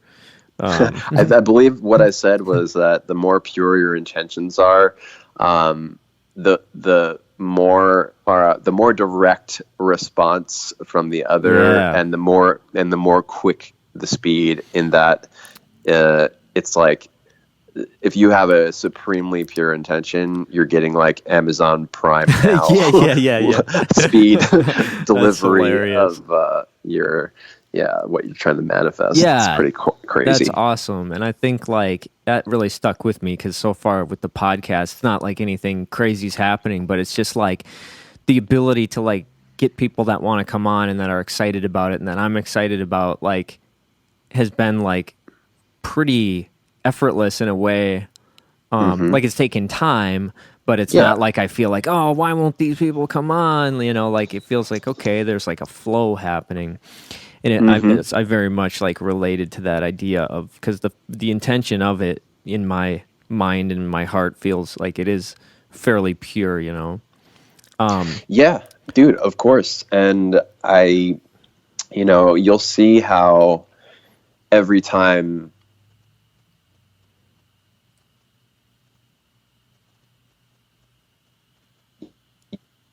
it becomes like platform and its own next, and how each door sort of opens, or at least like leads you to the next one, and you just have to sort of always be aware of it and not get bogged down, and all the tripwires that are sort of waiting for you to get frustrated, or get like sort of misled, or get thrown off the main the main track of why you're doing it. The more you stay centered on that, I really feel like it is for sure like a mechanism of like calibration. That's like awesome. Like the band, for sure, we were so like intense about having a like sort of like a mission statement. Like we were so, in the beginning, we would literally have like a band meeting, like in the very start, just like sitting around very like my parents' house, Anthony's parents' house, because we were just like ping ponging around. Like we had, the other guys were all from other states and just sort of like sleeping on our parents' couches and stuff. And we would just kind of go from place to place trying to figure out what we were doing and kind of like our launch pad. Yeah, before we even got our first like house to write to turn in or whatever, even in that stage, we were like having these conversations about what the point of this band was and like what we would not do. And mostly it was about like how to treat each other. And how important it was to, throughout the journey that was ahead of us, like how like we shouldn't devolve into like high school mentality of sort of like breaking each other down through like jokes and whatever. Like we need to like be a family and like all these sorts of like principles. They just became these things where it was like, it just kept mounting. It wasn't like just that. It was like, oh yeah, and also like the next day, a week later, it was like and also we should really make sure that we don't just blindly take money just because we need it, and we don't just like like only tour with a specific kind of band because that's what we think we are, and like try to dictate who can like us and who can't, like all these things. We just would like actually verbalize these things as they came up, and eventually it was just sort of like you can just file it all under why we do this, right? And it sort of was like as the years would go by, every time we would get in a room together, and it was like, okay, like should we just sort of like have a chat and like reconnect? It was like even though we didn't obviously take out a scroll and like go through the Declaration of Circa over the years, it was like that stuff's all just sitting there in our shared consciousness. So the second we sit there and face each other in a real way and aren't like I don't know, doing the human game of like just hiding behind bullshit. It's like the second you're there around each other, all that stuff comes back, and it would be like a recalibration of like, all right, are we still on the same course? Are we still doing this for the right reasons? Are we all still happy? Are we all still supporting each other? Are we still a family? That's like, awesome. Are we still in love? Right? Like that basically has never left. It stayed for, I mean, here we are like 15 years later. So it has to have done something. I mean, sounds like you guys were wise, like maybe not ahead of your time because you had the band experience before that maybe informed some of that stuff, but oh, for sure. I would imagine like a lot of bands definitely don't start out having that type of thing, No, or just for not sure. even just bands, but even like for an individual, like to know why they're creating and what their sort of like mission statement, as you say, is. I think like that's making me even just think about being even more intentional and direct about like, okay, what am I doing, and what purpose do I want to serve or whatever. I mean, I really hope that this isn't a bypass. I mean, part of me, because I've sort of been really like walking down a hall of mirrors lately, psychologically, and sort of like trying to see through illusion as much as possible. But I will say, like, for me, and this is truly how I felt. This wasn't like, I wasn't trying to cop out or anything. It was just like, it always felt more exciting to potentially inspire the next Nirvana, not be the next Nirvana. You know what I mean? And I feel like for whatever reason, truly believing that and truly acting accordingly has sort of acted as if it's a like a bulletproof sphere around us, at least around me, because it just feels infinitely possible. It just feels like we're constantly getting this feedback of like we've inspired other people, and that people feel inspired by not just like our music, but like the things that we're saying and the sort of like ethos, right? Yeah. And that really was the point, was like, we want to like demystify the creative act for other people. We want to show that like we're just like them, and like, yo, you can fucking make your reality. You can choose to kind of leave. If you feel entrapped in the world that you're living in and your day-to-day thing, recognize that it is of your creation to some extent, and you can do what you want to do. And the more you make it about other people, and the more you make it about like, I mean, maybe that's a dangerous way of saying it. It's not about other people, but the more you make it somewhat altruistic and like, oh, how can I aid humanity? The easier it does become, and the more it becomes about something greater than yourself. And maybe that's at least psychologically for us, that's always been where we really lock in, and we're like, okay, like it gives us this like compass. So. Yeah, well, you've definitely helped do that for me, I can say personally, because that's awesome. Like I've been on that path, but it's just like you've obviously gone through a lot of really cool stuff, and you have done a lot of cool stuff. And honestly, you talking about your insecurities and failures, or just like successes that don't bring you happiness, like crying in your car during your art show or whatever, that was potentially one of the like most powerful stories I've heard you tell, and people can find that on your other podcasts with other people. But just this sort of idea that like there is no all of a sudden like end goal where all of a sudden like everything's perfect and you're happy because you attained this unattainable thing that you had idolized, like, oh, if I can get an album deal, then I'm going to be happy. Or if I can get my solo show, then everything's going to be cool. And it's like, nope. When you start pursuing this stuff, I think you're lucky if you quickly realize that that's not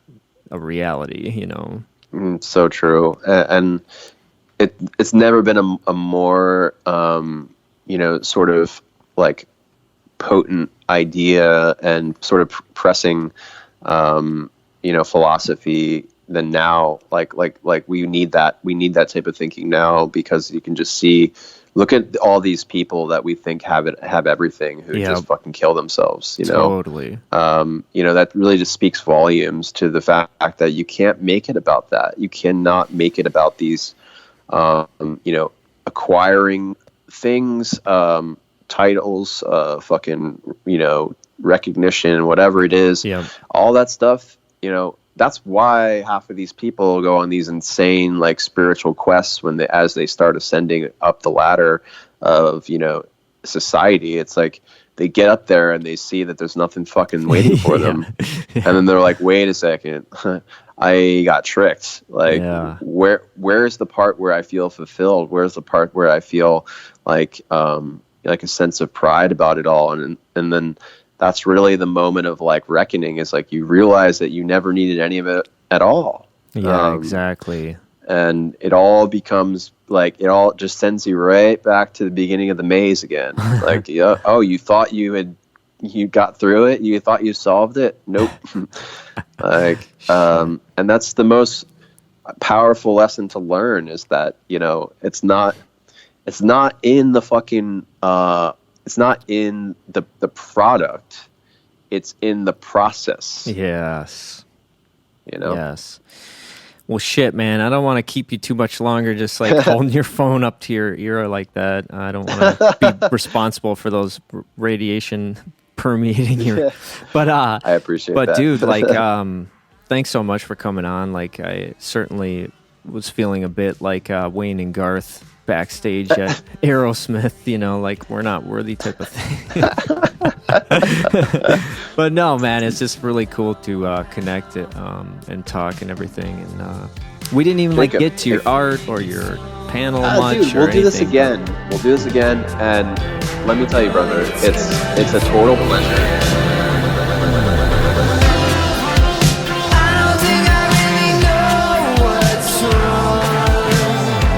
You have been listening to Awake, Aware, Alive. I am your host, Jacob Gossel, Gossel. Find me on Instagram. Find Awake Aware Alive on Facebook. Find me on Twitter. Find me on Pinterest. Find me on Christian Mingle. Find me on Farmers Only.